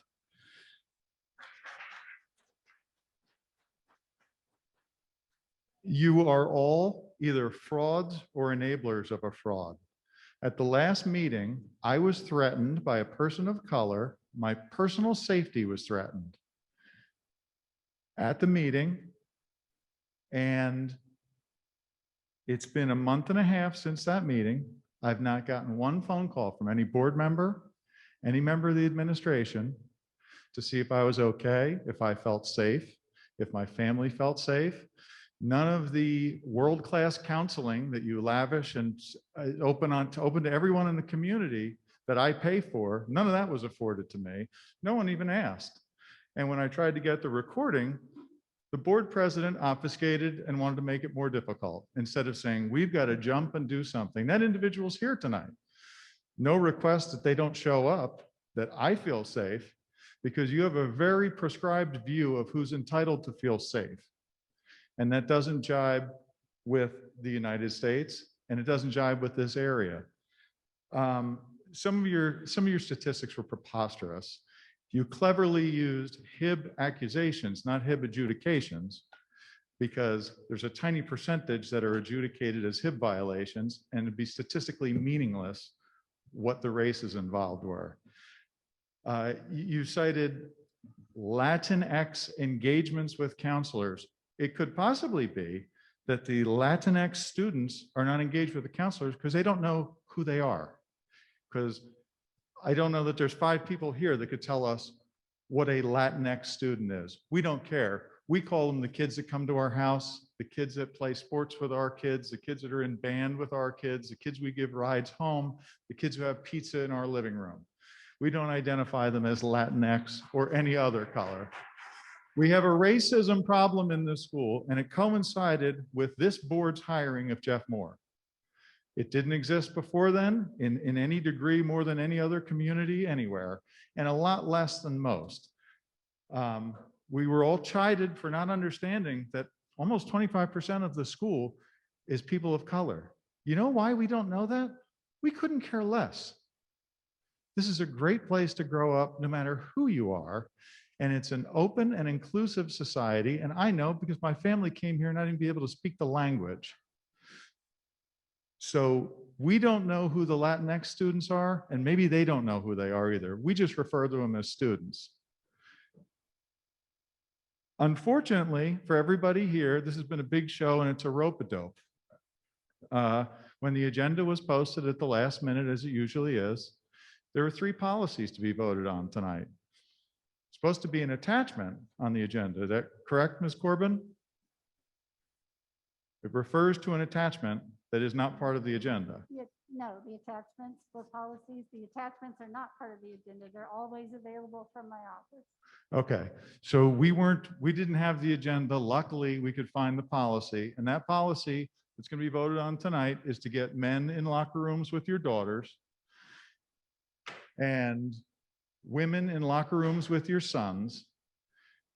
And it's a preposterous idea. You spent money to make gender neutral bathrooms, but if you read the policy, it says that students that don't identify with their gender are free to use whichever bathroom they want.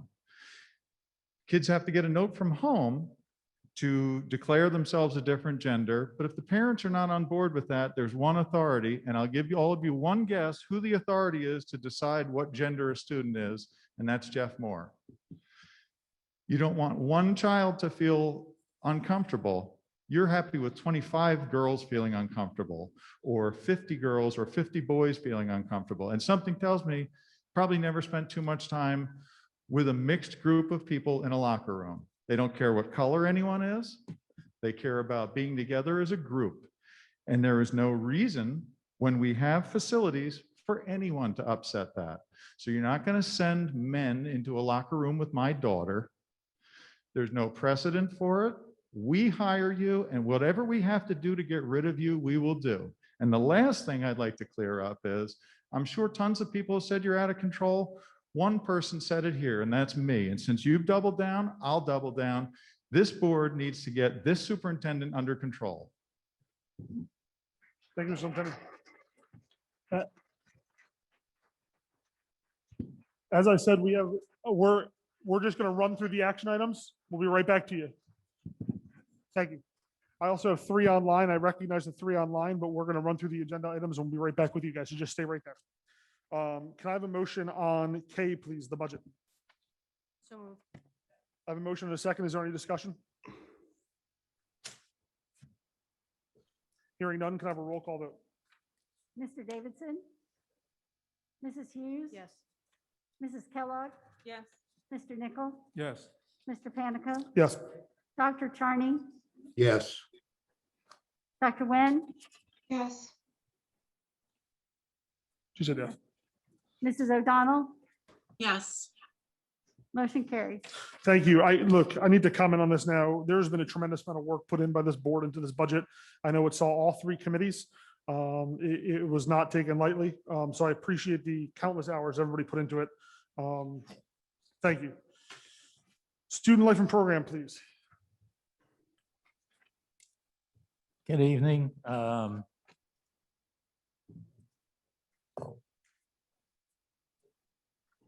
As a member of the Student Life and Program Committee, Rob Richard is not here tonight. So as a member of the committee, I will take his place. The Student Life and Program Committee met this week and developed 4 items for the agenda tonight. One is to move to approve tuition for a special education student going to Rutgers. The second item to move the policies, 3 policies on a second reading and adoption. Third is to move the operation of summer school for credit recovery, original credit courses, enrichment, and extended school year program. It's quite an extensive program proposed for summer school, and the administration is seeking to use grant funds to reduce the cost to the students. And 4, we move to approve the exchange students the 21-22 school year, 1 exchange students. So I ask for a motion to approve item 1.1 through 1.4. So moved. Can I have a second, please? Second. I have a motion and a second. Is there any discussion? I would like to reiterate, I know Dr. Moore, you said it in your presentation, but those policy updates are mandated by law. So those are coming directly from the state's law updates. With that, can I have a roll call vote, please? Mr. Davidson? Yes. Mrs. Hughes? Yes. Mrs. Kellogg? Yes. Mr. Nichol? Yes. Mr. Panico? Yes. Dr. Charney? Yes. Dr. Nguyen? Yes. Mrs. O'Donnell? Yes. Motion carries. Thank you. Operations and transportation, please. Yes, Operations Transportation met virtually on April 20th. We went over some of the construction projects. We're looking to award the Stewart Field light upgrade. We have some money that's going back into capital reserve from the press box and the 910 security vestibule projects. We're looking to approve a couple policies on first reading, cooperative purchasing and property inventory, and also policy on second reading for procurement procedures for school nutrition programs. We're renewing a contract with Kraft School Bus. We also have approval here on meal prices. We have some Chromebooks we're looking to purchase so that we can sustain and support the one-to-one computing initiative that we have. Looking to accept the $500 grant from ExxonMobil for STEM. We are renewing a joint transportation routes for East Amwell Township and Delaware Township Boards of Education. We're also looking to approve interlocal school resources officer for the next 4 school years. And with that, I would like to move items 2.1 through 24, through 2.24. Second. I have a motion and a second. Is there any discussion? I always like to see unused allowances on capital projects. Hearing no further discussion, can I have a roll call vote, please? Mr. Davidson, Yes. Mrs. Hughes, Yes. Mrs. Kellogg, Yes. Mr. Nichol, Yes. Mr. Panico, Yes. Dr. Charney, Yes. Dr. Nguyen, Yes. Mrs. O'Donnell, Yes. motion carries. Thank you. Personnel, please. Personnel Committee met virtually on the 22nd. We discussed staff contract renewals, some contract negotiations, and the agenda items listed below, some of which I'll highlight. We have a number of retirements and resignations. We have all of our staff contract renewals listed on the agenda. One modification there in section 3.9. We're going to remove number 5, which is Mrs. Curlew, who tendered her resignation as reflected in 3.2 on the agenda. We have some professional development, some administrative leaves, and a couple of leaves of absences. Lastly, we have second read on the policy of emergency and crisis situations, which was presented for first read last month at the board meeting. We have the approval of a general release agreement and a change to the substitute nurses rate. With that, I'd like to move 3.1 to 3.25 with the change to 3.9 and the removal of 3.3 as indicated by Mr. Panico when we return from executive session. Second. I have a motion and a second. Is there any discussion? Just 2 additional quick changes as a result of the removal of 3.3 on 3.8C. We'll be adding staff member Jessica Amelie, MA 15, step 8 at 73,720. And on 3.8A, we'll be adjusting, let me go down to it. Mr. Peter Stevenson, MA 60, removing the FTE 0.5 and then adjusting the salary to 94,050. And that's a result of the removal of 3.3. Thank you. Thank you, Dr. Moore. Can I have a roll call vote, please? Mrs. Hughes, do you accept the motion as amended? Yes. Mr. Nichol, do you approve of the motion as amended? All right. Mr. Davidson, Yes, as amended. Mrs. Hughes, Yes. Mrs. Kellogg, Yes. Mr. Nichol, Yes. Mr. Panico. Yes. Dr. Charney, Yes. Dr. Nguyen, Yes. Mrs. O'Donnell. Yes. Can you say it again, Mrs. O'Donnell? Yes. Motion carries. Thank you. Now is the time additional business or board comments. Hearing none. Now is the time on the agenda for residents forum general. Same thing as last time. This is going to be 30 minutes. So we'll end about 9:45. We're going to go in the same rotation. I'm going to read the one online. We'll flip in person, then we'll go Zoom. I've got 4 in the Zoom and I think 3 in line here. Mr. Panico, there was one from online in the earlier session. Yeah, that's the one I'm grabbing right now, so I don't miss it. It was Mr. David Summers. He said, I think we've proven that virtual attendance snow days can be an effective way to deal with the risky weather, but Superintendent Moore said there would no longer be an option next year. How and where do we start a campaign to have that remain an option? Should note that one for later. We can flip to the Zoom. So do we want to pull Adam Stern up to the panel? All right, Mr. Stern, feel free to unmute and speak. Okay, thank you. This is Adam Stern. I'm a resident of the township, alumni of Hunterdon Central, and have 2 students currently in the school. Some folks have asserted that racism education and bias training have no place at Hunterdon Central. I'd like to thank you. I'd also like to thank you for threatening the board to keep Dr. Moore in check. Your statements expose the importance of a well-rounded civic education and what can happen in its absence. I am in the majority when I say racism education and bias training do have a place at Hunterdon Central. And the bitterness of the opposition is proof. No truly superfluous topic would arouse such passion.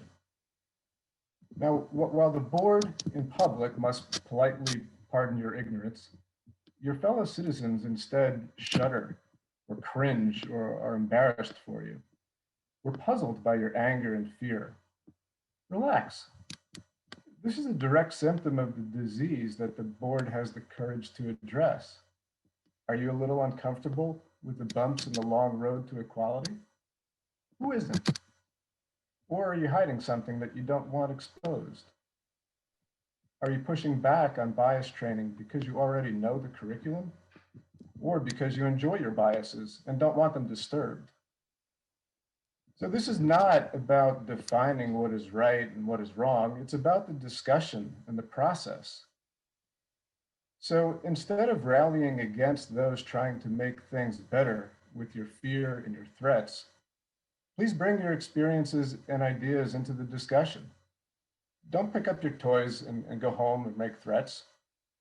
Be thankful that educational institutions remain a sanctuary where we can freely shine a light on the unknown, the difficult, and yes, even the uncomfortable.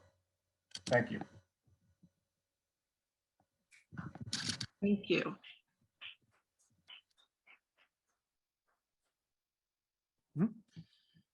Good evening. I am the Reverend Vernon Williams, and I reside in Raritan Township.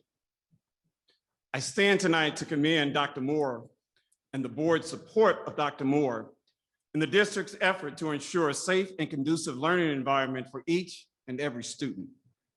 As a Black parent, I am appreciative of your recognition and acknowledgement of racism and bias that affects students with color in particular. To be sure, racism negatively and adversely impacts all in various ways. As persons with color, it robs us of our humanity and opportunities to succeed unhampered due to ingrained systemic inequities. As whites, it robs you of your humanity by your indifference and silence, denying you of opportunities to benefit from cross-cultural relationships, ultimately resulting in our fear of one another and preventing our ability to collectively advance as opposed to a zero-sum outcome, believing that one group succeeds at the expense of the other. It robs us of impactful voices, ideas, and ingenuity by its means of devaluing another because of their skin color. Therefore, I applaud and fully support Dr. Moore and this board in your strong stance in affirmatively disrupting racism in its tracks when it would seem to rear its ugly head anywhere in our school system. Bias, conscious or unconscious, is so socialized as a learned and taught behavior. I am greatly encouraged that the Hunterdon Central Regional High School District has decided it will be responsible and accountable to each and every student in counteracting the socialization of race. Racism has a long history in our country of marginalizing people with color, in particular, Black Americans, by dehumanizing, socializing us to see Blacks as less than, not just in intelligence, but sadly, in our very being, as codified in Chief Justice Roger B. Taney's statement in the Dred Scott decision of 1857, when he said from the highest court of the land, the Supreme Court, and I quote, "It is difficult at this day to realize the state of public opinion in regard to that unfortunate race which prevailed in the civilized and enlightened portions of the world at the time of the Declaration of Independence. and when the Constitution of the United States was framed and adopted. But the public history of every European nation displays it in a manner too plain to be mistaken. They had for more than a century before been regarded as beings of an inferior order, and altogether unfit to associate with the white race, either in social or political relations, and so far unfit that they had no rights which the white man was bound to respect. Without a disruption of such a thought, which continues to be debated in so many conversations, both locally and nationally, we continue to be socialized to think, marginalize, and irreparably harm others and ourselves out of ignorance and hatred. I, along with other families with color, support and encourage Dr. Moore, President Panico, and the board to remain courageous in the face of opposition in your effort to do all within your power to do the right thing in disrupting and indeed eliminating any and all forms of racism and bias in the Hunterdon Central School District. Therefore, promoting unity and affirming the dignity and humanity of each and every student. Thank you. We'll move to the online forum. This one is Kane Fowler. I'm a 1995 Central alum, currently residing in Delaware Township. I am writing to you in the interest of my daughter, who is a homeschooled student currently in 10th grade. I am reaching out to begin a dialogue with you regarding her participation in the Central Girls Bowling Team. Over the past number of years, she has been participating in youth bowling leagues at West Hunterdon Lane. She has come to know many of the Central bowlers and many parents attending the league games, and have shared Central is struggling to fill a girls bowling team, suggesting she consider joining. Earlier this year, we were able to engage both Mr. Eric Wasserman and Jesse Spencer, supervisor of athletics. Mr. Wasserman was happy to meet us and is a strong supporter of her joining the team. He confirmed that currently the girls bowling team does not have enough participants to register for official competitive games with their schools. He opined that having her on the team may inspire other girls at Central to also join. Mr. Wasserman suggested I contact Jesse Spencer to determine the next steps. Jesse has been more than helpful in explaining the rules and regulations for a homeschool student to join a high school team under the NJSIAA. The conclusion is that the NJSIAA does allow for homeschool students to participate at their local public high school. The November 2011 revision states homeschool students can play sports if they get the permission of their local Board of Education to participate. The NJSIAA dropped its ban in part to be consistent with the state DOE policy that allows homeschool students to participate in extracurricular activities at their local public high schools. In alignment with this guidance, I am asking you, the Board of Education, to please consider her ability to join the girls bowling team for the 2021-2022 and 2022-2023 school years, so long as she remains a resident of the Central District of Hunterdon Central and is enrolled as a high school homeschool student. If there is a desire to continue the dialogue during your consideration, please reach me at the contact information below. Thank you. Next up is the Zoom, Kim Charles. Good evening. My name is Kim Charles. I'm in Flemington, and I would like to commend Dr. Moore and the entire school board for tackling a tough but much needed issue of racism. For those of you who aren't aware of the racist acts that started before the school year started and again continued the very first week of school, those incidents happened well before Dr. Moore even talked about any kind of training. And the training came about, just so that everyone is clear, the training came about because of these racist incidents. When you have a child, an African-American child or any culture child, who comes home crying because they saw the N-word come across their school computer, that's a problem. That kind of trauma that those children experience will never go away. I'm a doctoral student in racial trauma, and I have read many, many cases on racial trauma. And I can tell you, these children will never, ever forget this.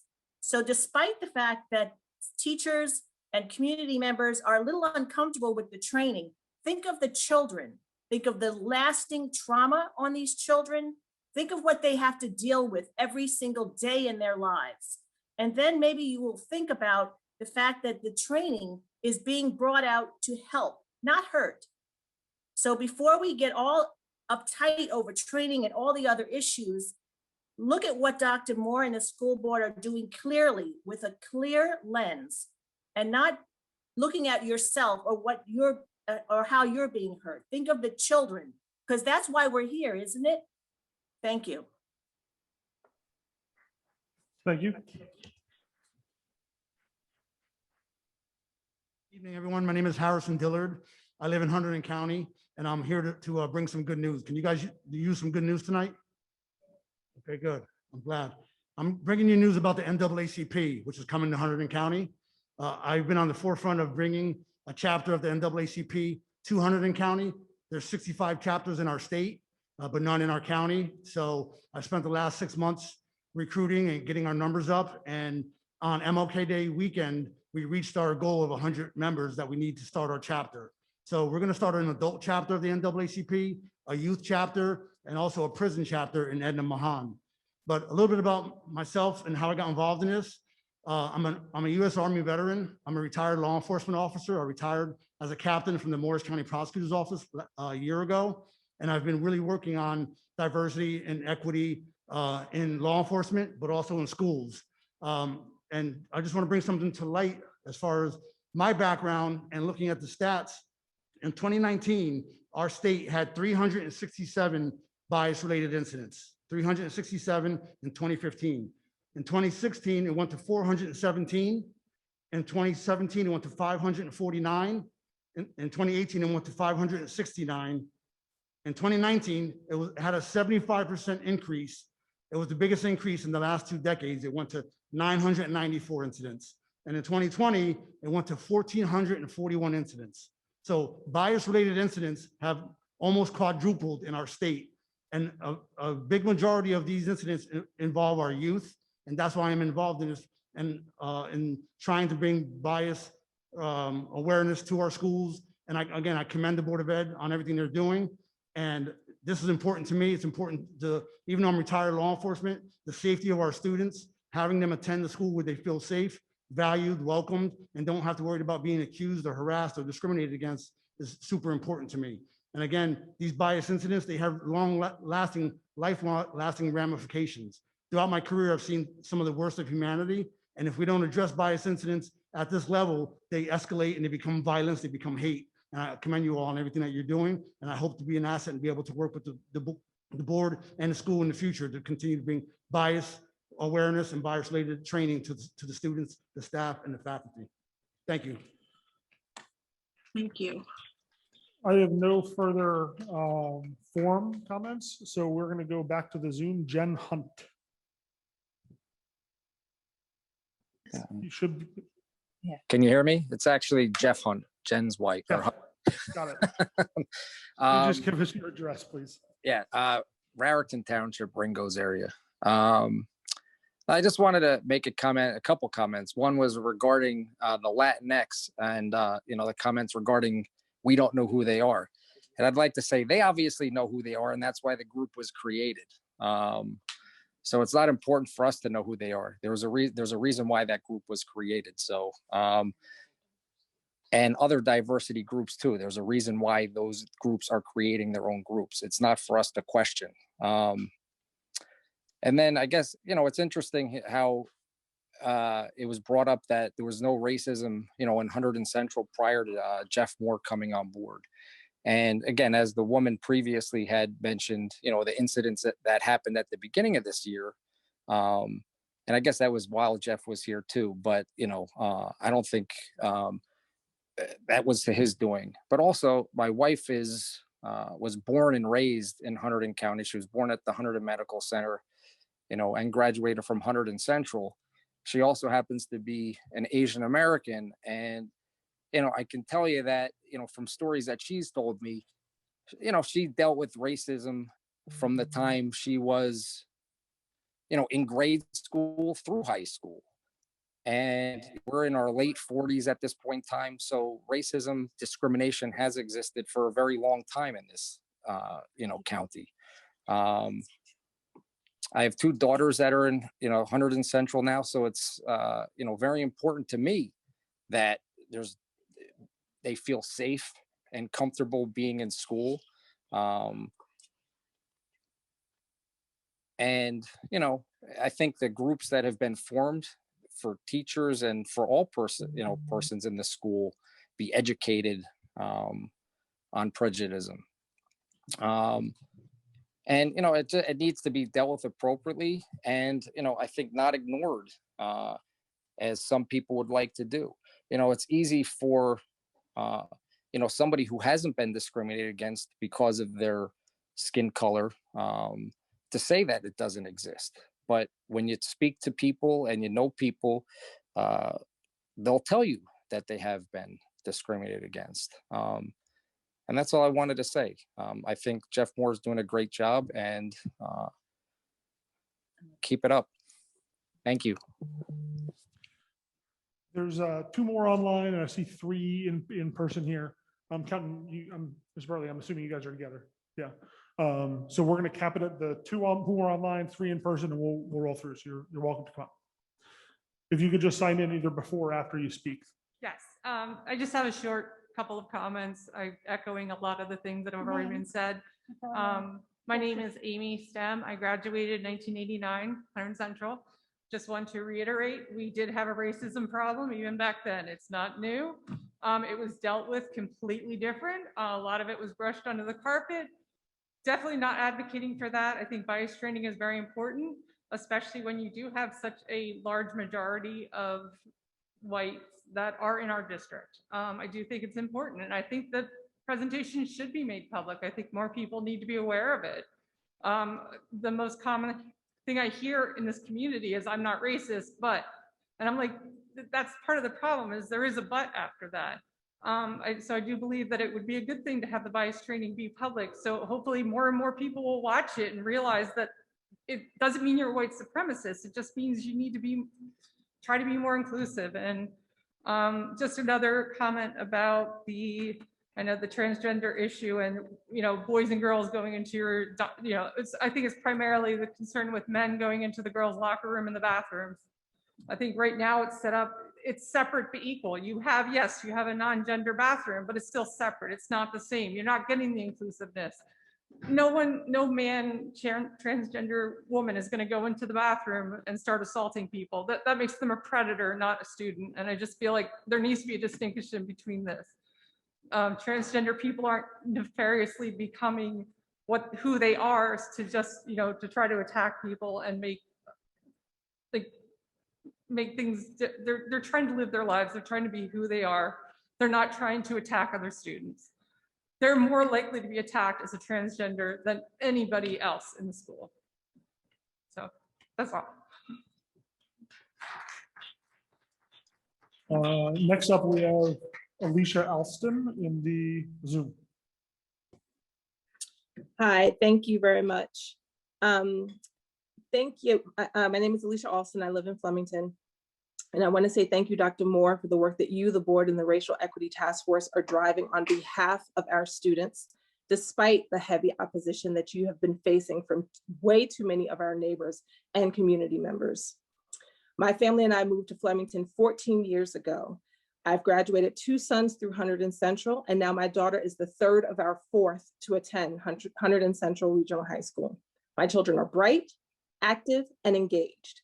While we selected this community in part because of the excellence of the academics and of the school system, we have been gravely disappointed that our decision to access excellence has also resulted in our children being on the receiving end of racism, discrimination, and bias, conscious and unconscious, direct and indirect, and aimed directly at them as well as towards their friends and classmates for multiple dimensions of diversity, ranging from their gender, identity, race, or ethnicity.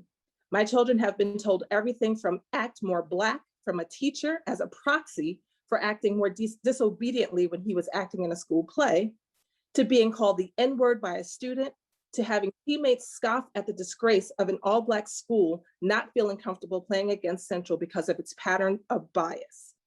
High school is a difficult enough time for young people who are working to find themselves without the challenge of being othered as they pursue that important rite of passage. I'm amazed that when anyone of a majority group will assert that the climate of the environment based on race, gender, or sexual identity without any idea of what it might be like to be consistently othered. and then gaslighted into thinking that it is not happening to them. That's a disgrace. Lastly, I totally appreciate the staff member who stood up to express her disdain and disappointment on feeling like her skin color or any other trait that she was born into would relegate her into a certain negative status based on that alone. It certainly does not feel good. I haven't seen the training. I don't know what the training is like, but if you're left to feel that way, it doesn't feel good. But consider if there were 400 years of those assumptions built into how you were perceived by the entire world, not just during a 3-day training course, but in every institution that has led this nation. Think about the difference then. What would you feel? In closing, I want to again thank the district and Mr. Moore for your care of all students, physical, mental, and emotional well-being, and for taking to heart the privilege and difficult responsibility of ensuring that we are living the values of this American experiment. We are certainly better than what we have seen and heard lately. Thank you.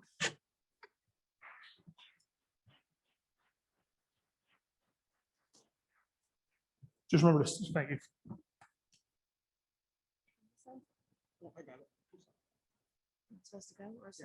Yeah, you can speak.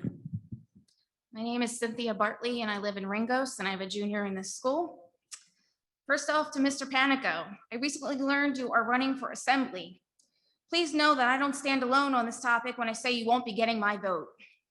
You are known as the president of the Board of Education. I personally have CC'd you several emails concerns with the latest agenda on the school, as I know several other friends, acquaintances, coworkers, and neighbors of mine have as well. They all remain ignored. I saw a quote recently about you. It said, proven track record of responsibility and leadership. Really? Where? You cower in the corner like every other typical politician and never address a single issue or concern we as parents or taxpayers have. You can't even handle being president of the board, but you're going to run for assembly. Second, I would like to know why a vaccine clinic was made available at the school without any notifications ahead of the time. As a taxpayer and a parent of children in this school district, we should have been notified. Tell me how having hundreds of people in the Commons has no risk to students, staff, and the school, but 50 in the gym for a game is too risky.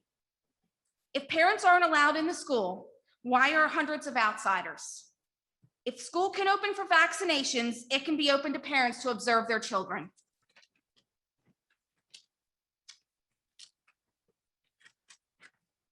Third, it was recently brought to my attention that any child that claims they identify as transgender should now have access to the restroom and locker room that corresponds to how they identify. How they identify, not based on their sex. Meaning a boy can simply state he identifies as a female is now allowed in the bathroom with girls and vice versa. As a mother of both a son as well as a daughter, nothing good can come from this policy.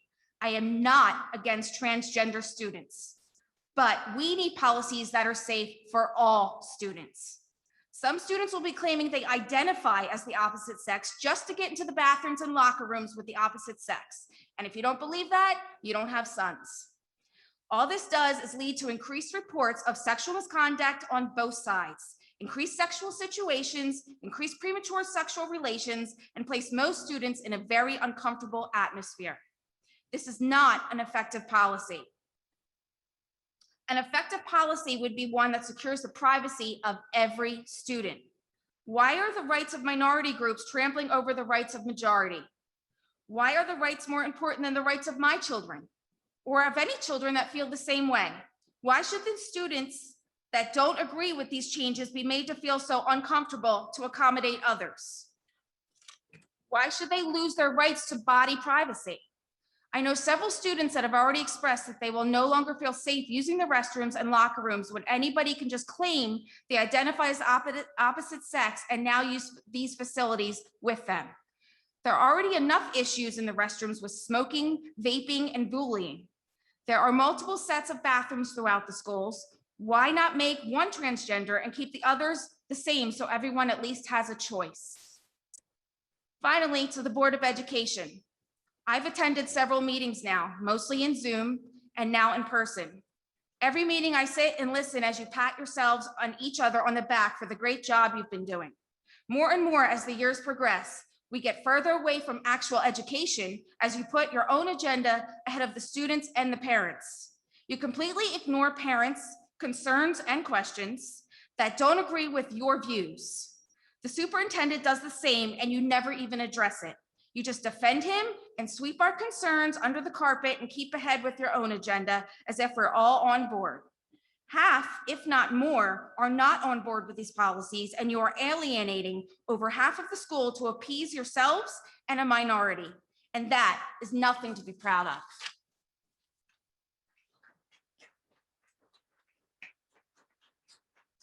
Next up on the Zoom is Mr. Porter. Mr. Porter? Yeah, Charles. Hi, can you hear me? Yes. Okay, terrific. I am speaking this evening regarding the hiring Tell of me. Natalie Edmond, who is currently instructing our staff to teach our children that all white children are inherently racist, white supremacists, and are guilty of having white privilege. This is absolutely unacceptable and the literal definition of what racist is. I've watched the video and it's titled Understanding White Supremacy and Privilege. Ms. Edmond states, we need to talk about how to become anti-racist. We live in a white supremacist culture and it is everywhere. We all have hatred for people who look different than us. No, Ms. Edmond, you are wrong and you don't get to lie to my children. They have been raised to respect every race and to never judge someone based on the color of their skin. She talks about how we can see police brutality of Black people everywhere, claiming all law enforcement is bad, calls for an uprising. No, what we see is the exploitation of the police on mainstream media and out of the mouths of the current administration in the White House. This agenda does not even accept Black conservatives as being Black. They call them white supremacists for having their own free thoughts. During Black History Month, Amazon deleted a film about Supreme Court Judge Clarence Thomas's amazing rise from poverty to the Supreme Court. Candace Owens, who is a Black conservative, has been attacked because she doesn't fall for the systemic racist narrative. She says, and I quote, Democrats know what they can no longer use force to enslave Blacks as they once did. Today, they weaponize language, the media, and culture to convince Black people to oppress themselves. If you hold a permanent view of yourself as a victim, you become your own oppressor. Why do you think there are hundreds of thousands of people yearly trying to enter this country legally, and as we see, illegally? Because America is an awful racist country? I have seen many in the Black community who are appalled that this administration in the White House dares compare the days of Jim Crow to today's society. This is propaganda and an agenda by the progressive left, which makes this 100% political. Many are waking up to this woke agenda and are seeing it for what it is. We must fight against this toxic and destructive narrative if we want America to be a place where, as Martin Luther King Jr. said, our children are judged by the content of their character and not the color of their skin. Politics do not belong in school. I love this country and I am a proud American. What we need is to come together, not to be torn apart by the color of our skin. Thank you.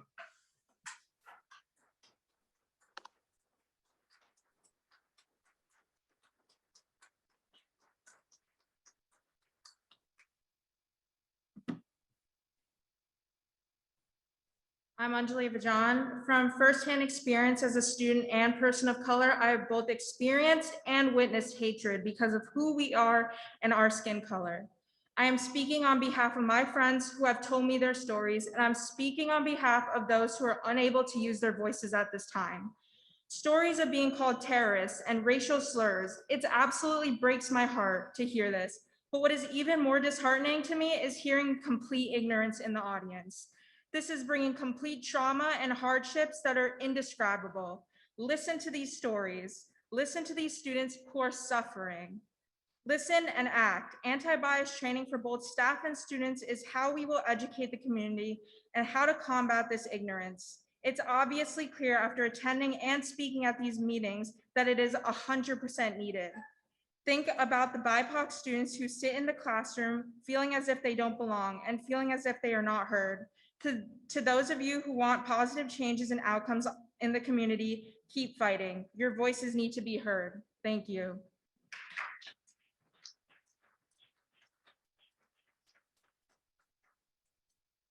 Next up on the Zoom is R. McKellian. I am going to say too, we have 2 more people in line. We're done after that. And then we've got 2 more people online. We're done after that. So anybody else that gets in line, we're cutting off. Good evening, Robin McCallion from Reddington Township. I want to congratulate our board and district for taking on hard conversations in regards to equality for all. These are not easy topics, and I applaud the efforts of our board and our superintendent. There will be hiccups. There will be some missteps. The continual striving for forward motion is bound to be a bit bumpy, but the willingness to address a more open conversation for all of our school community, where all voices feel heard, is an important first step that has been needed for a long time. May all our students that have been made to feel different or lesser, all of our marginalized communities, get the support that they need to flourish in each of their own skins. Thank you.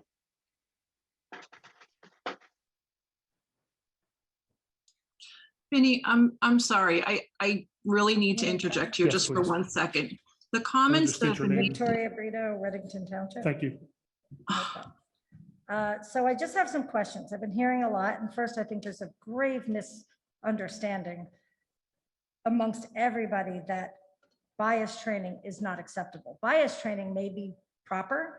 I think it's that what bias training you've chosen is in question. So I would like to ask and get an answer.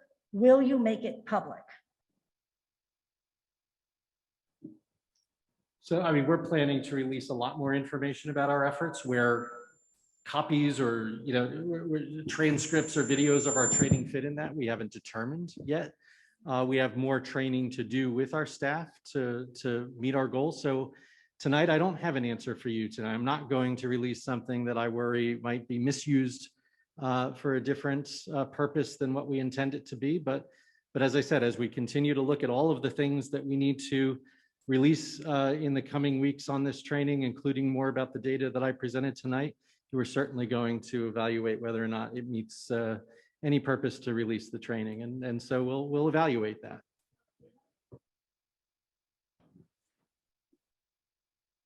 When is next training? Right now, we're evaluating what our next training will be and when it will be. As I mentioned in my report, when I discussed the training, I noted that our next steps need to focus on how we have smaller conversations with our staff members getting together to decide how they can use what they've learned so far this year to help our kids.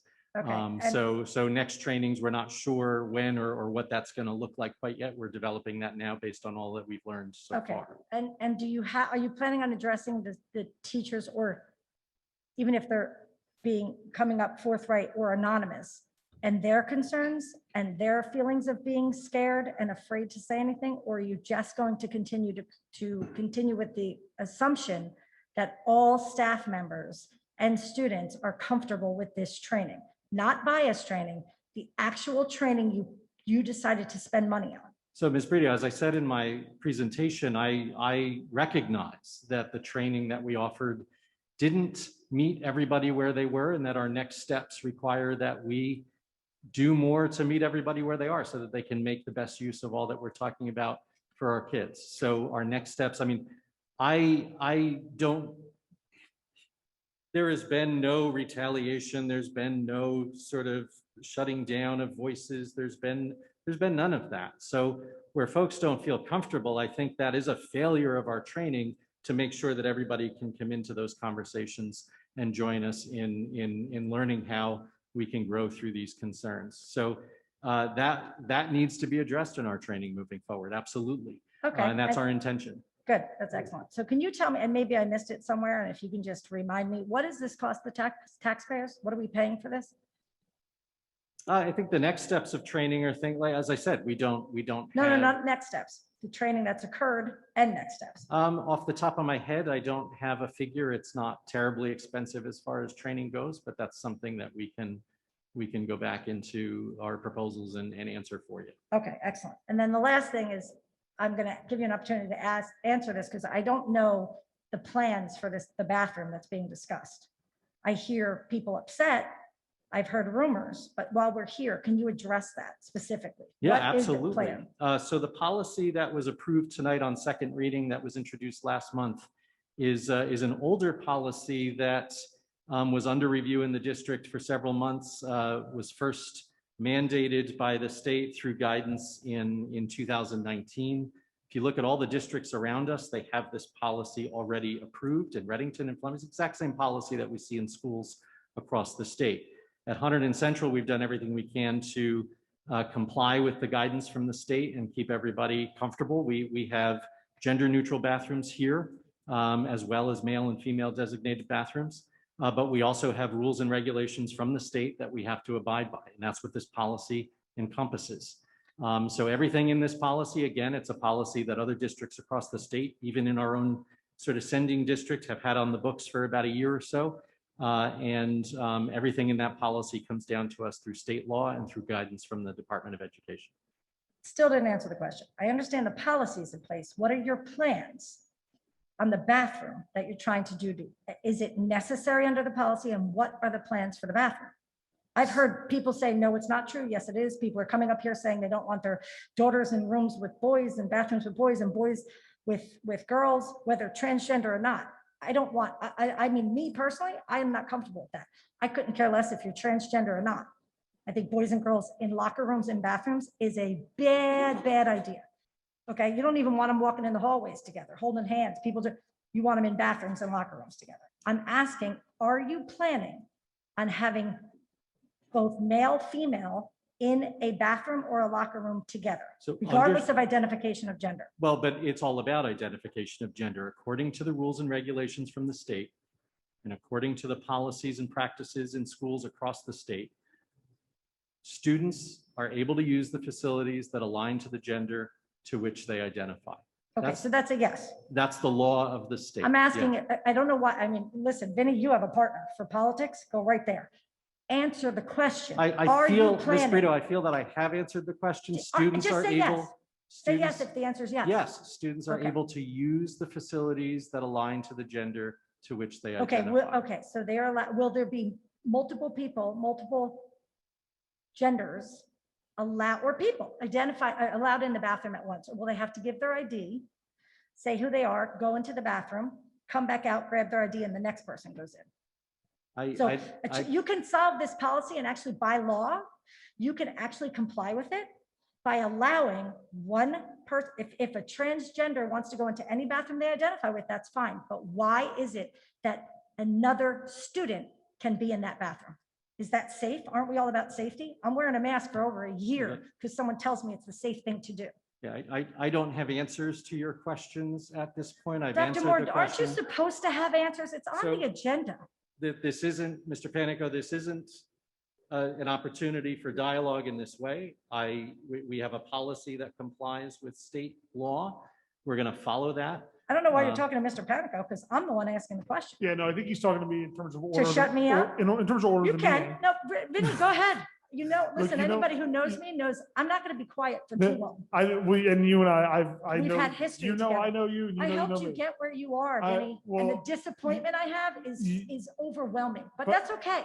I just want an answer. I'm not here to accuse anybody. I go with facts and then I come back. Right. And I think, look, unfortunately, I don't know the operation of the district to that level, but what I can say is that, we'll address the concerns as they come up when people are uncomfortable. And I know that this is not a new situation in this district. We've made accommodations as necessary, and we'll continue to do that as we go forward. Absolutely. So can I say that there's going to be a bathroom with multiple genders in one time? I don't know. But you have to hear this, that people want to know. So I don't think we can wait too long. Understand. I think people have to know what's happening. They're sending their children here. They're not here on business. Yeah. These are our understood. greatest assets in the world, and you're putting them at risk, or you're putting the perception out that they're at risk. So we need to address it. Understood. Okay. Listen, I'm not going to have a great night. Good luck with your politics and your running for assembly. Next up is Samuel Dashna. Samuel Dashna. No, Zoom and then you. Zoom and then you. Good evening. My name is Samuel Dashna. I'm a senior here at Hunterdon Central. And I came here today to talk about some of the abhorrent remarks that I heard at last month's Board of Education meeting. I heard remarks that were inherently racist and shocked me to my core. Over the past few months, you've heard You've heard several students come to speak at these meetings. Most notably, it's been 2 classmates of mine. And I wanted to come here and speak up today to point out the fact that these are not the only people who have concerns within the student body. And I think that this anti-racist training is extremely important. And I just wanted to make my voice heard as a student, given that we've heard a lot of talking by teachers, by other staff members, and by parents on behalf of the student body. And I wanted to come out as a student and say how in support of this training that I am.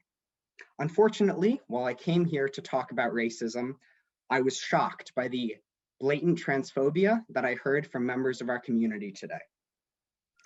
I heard a parent say that if I believe that an individual will not enter a bathroom with the gender that they don't identify with and try to commit unwarranted sexual acts, I was told that if I didn't believe that that would happen, that I didn't have sons. As a son, I have never been more offended in my life. If you believe that anyone who has a son would think that if you believe that anyone that has a son would believe that their son would go into a bathroom and sexually assault a female student, that does not mean that you cannot make the statement that that person does not have a son. What that means is that you do not know how to raise a son. The acts of a child, the acts of a boy in our school are not a reflection of their gender, they are a reflection of your parenting. I would also like to point out that the same parent raised the concern that we should have an individual bathroom for transgender students. I would like to ask you, when in history have we seen separate facilities for a designated group, and when have we seen that as a positive outcome for that group? I would also like to point out the inherent transphobia that has existed in the language used today through the term a transgender or a transgender. Through the term a transgender. I've heard several individuals, when talking about this bathroom, talk about transgenders. I ask you, when in history have we used terminology such as this and had it been in a humanizing way? When have we heard people refer to a Jew? When have we heard people refer to a Black? And when have these things been humanizing in any sort of way? My transgender classmates are people. They're people who wish to leave their classroom and use the bathroom like anyone else. They're not people who mean to cause harm onto other students. And it is abhorrent that you would raise concerns over an individual wanting to do something as simple as leaving the classroom and going to the bathroom. That is all I have to say. Thank you. What? Last up. Yep. John Denlinger, Raritan Township. Let's see.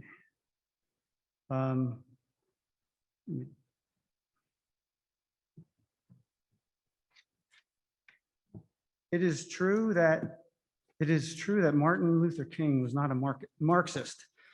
He was against violent protesting and had many famous quotes, including the following 2.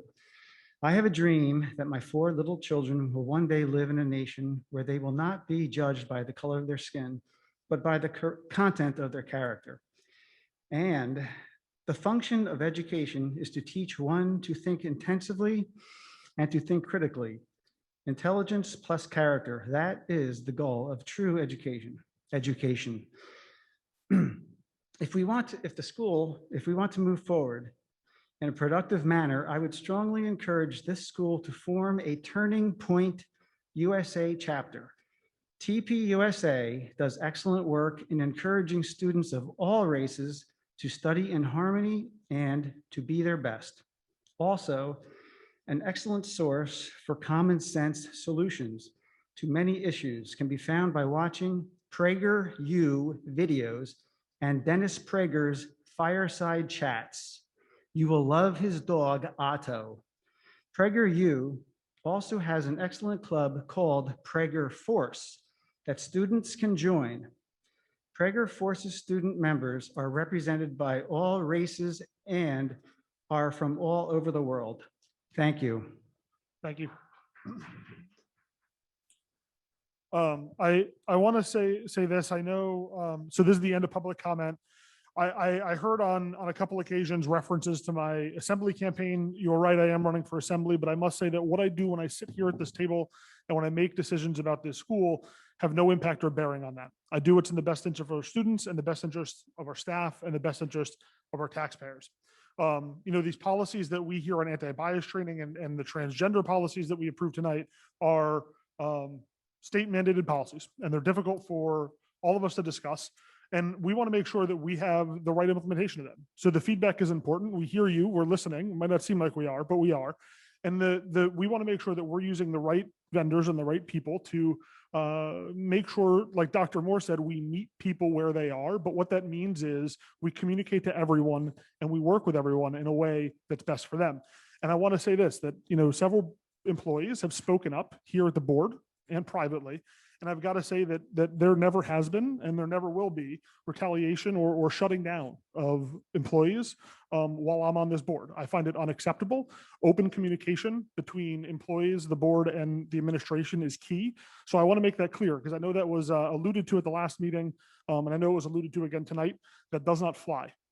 So that will not happen. If you hear of it happening, let me know and we'll handle it. Everybody has the ability to voice their own opinion, and opinions are not wrong. I think Ms. O'Donnell still has her hand up. So Ms. O'Donnell, one more comment from the board, and then we'll conclude the meeting for the evening. Yeah, my comment actually was really handled beautifully by a student. I really honor and respect Mr. Doshna and how he very respectfully and intelligently handled those comments. Because if we say that we care about mental health and teen suicide, the rates for teen suicide among those who identify as transgender are at least 10 times those who don't.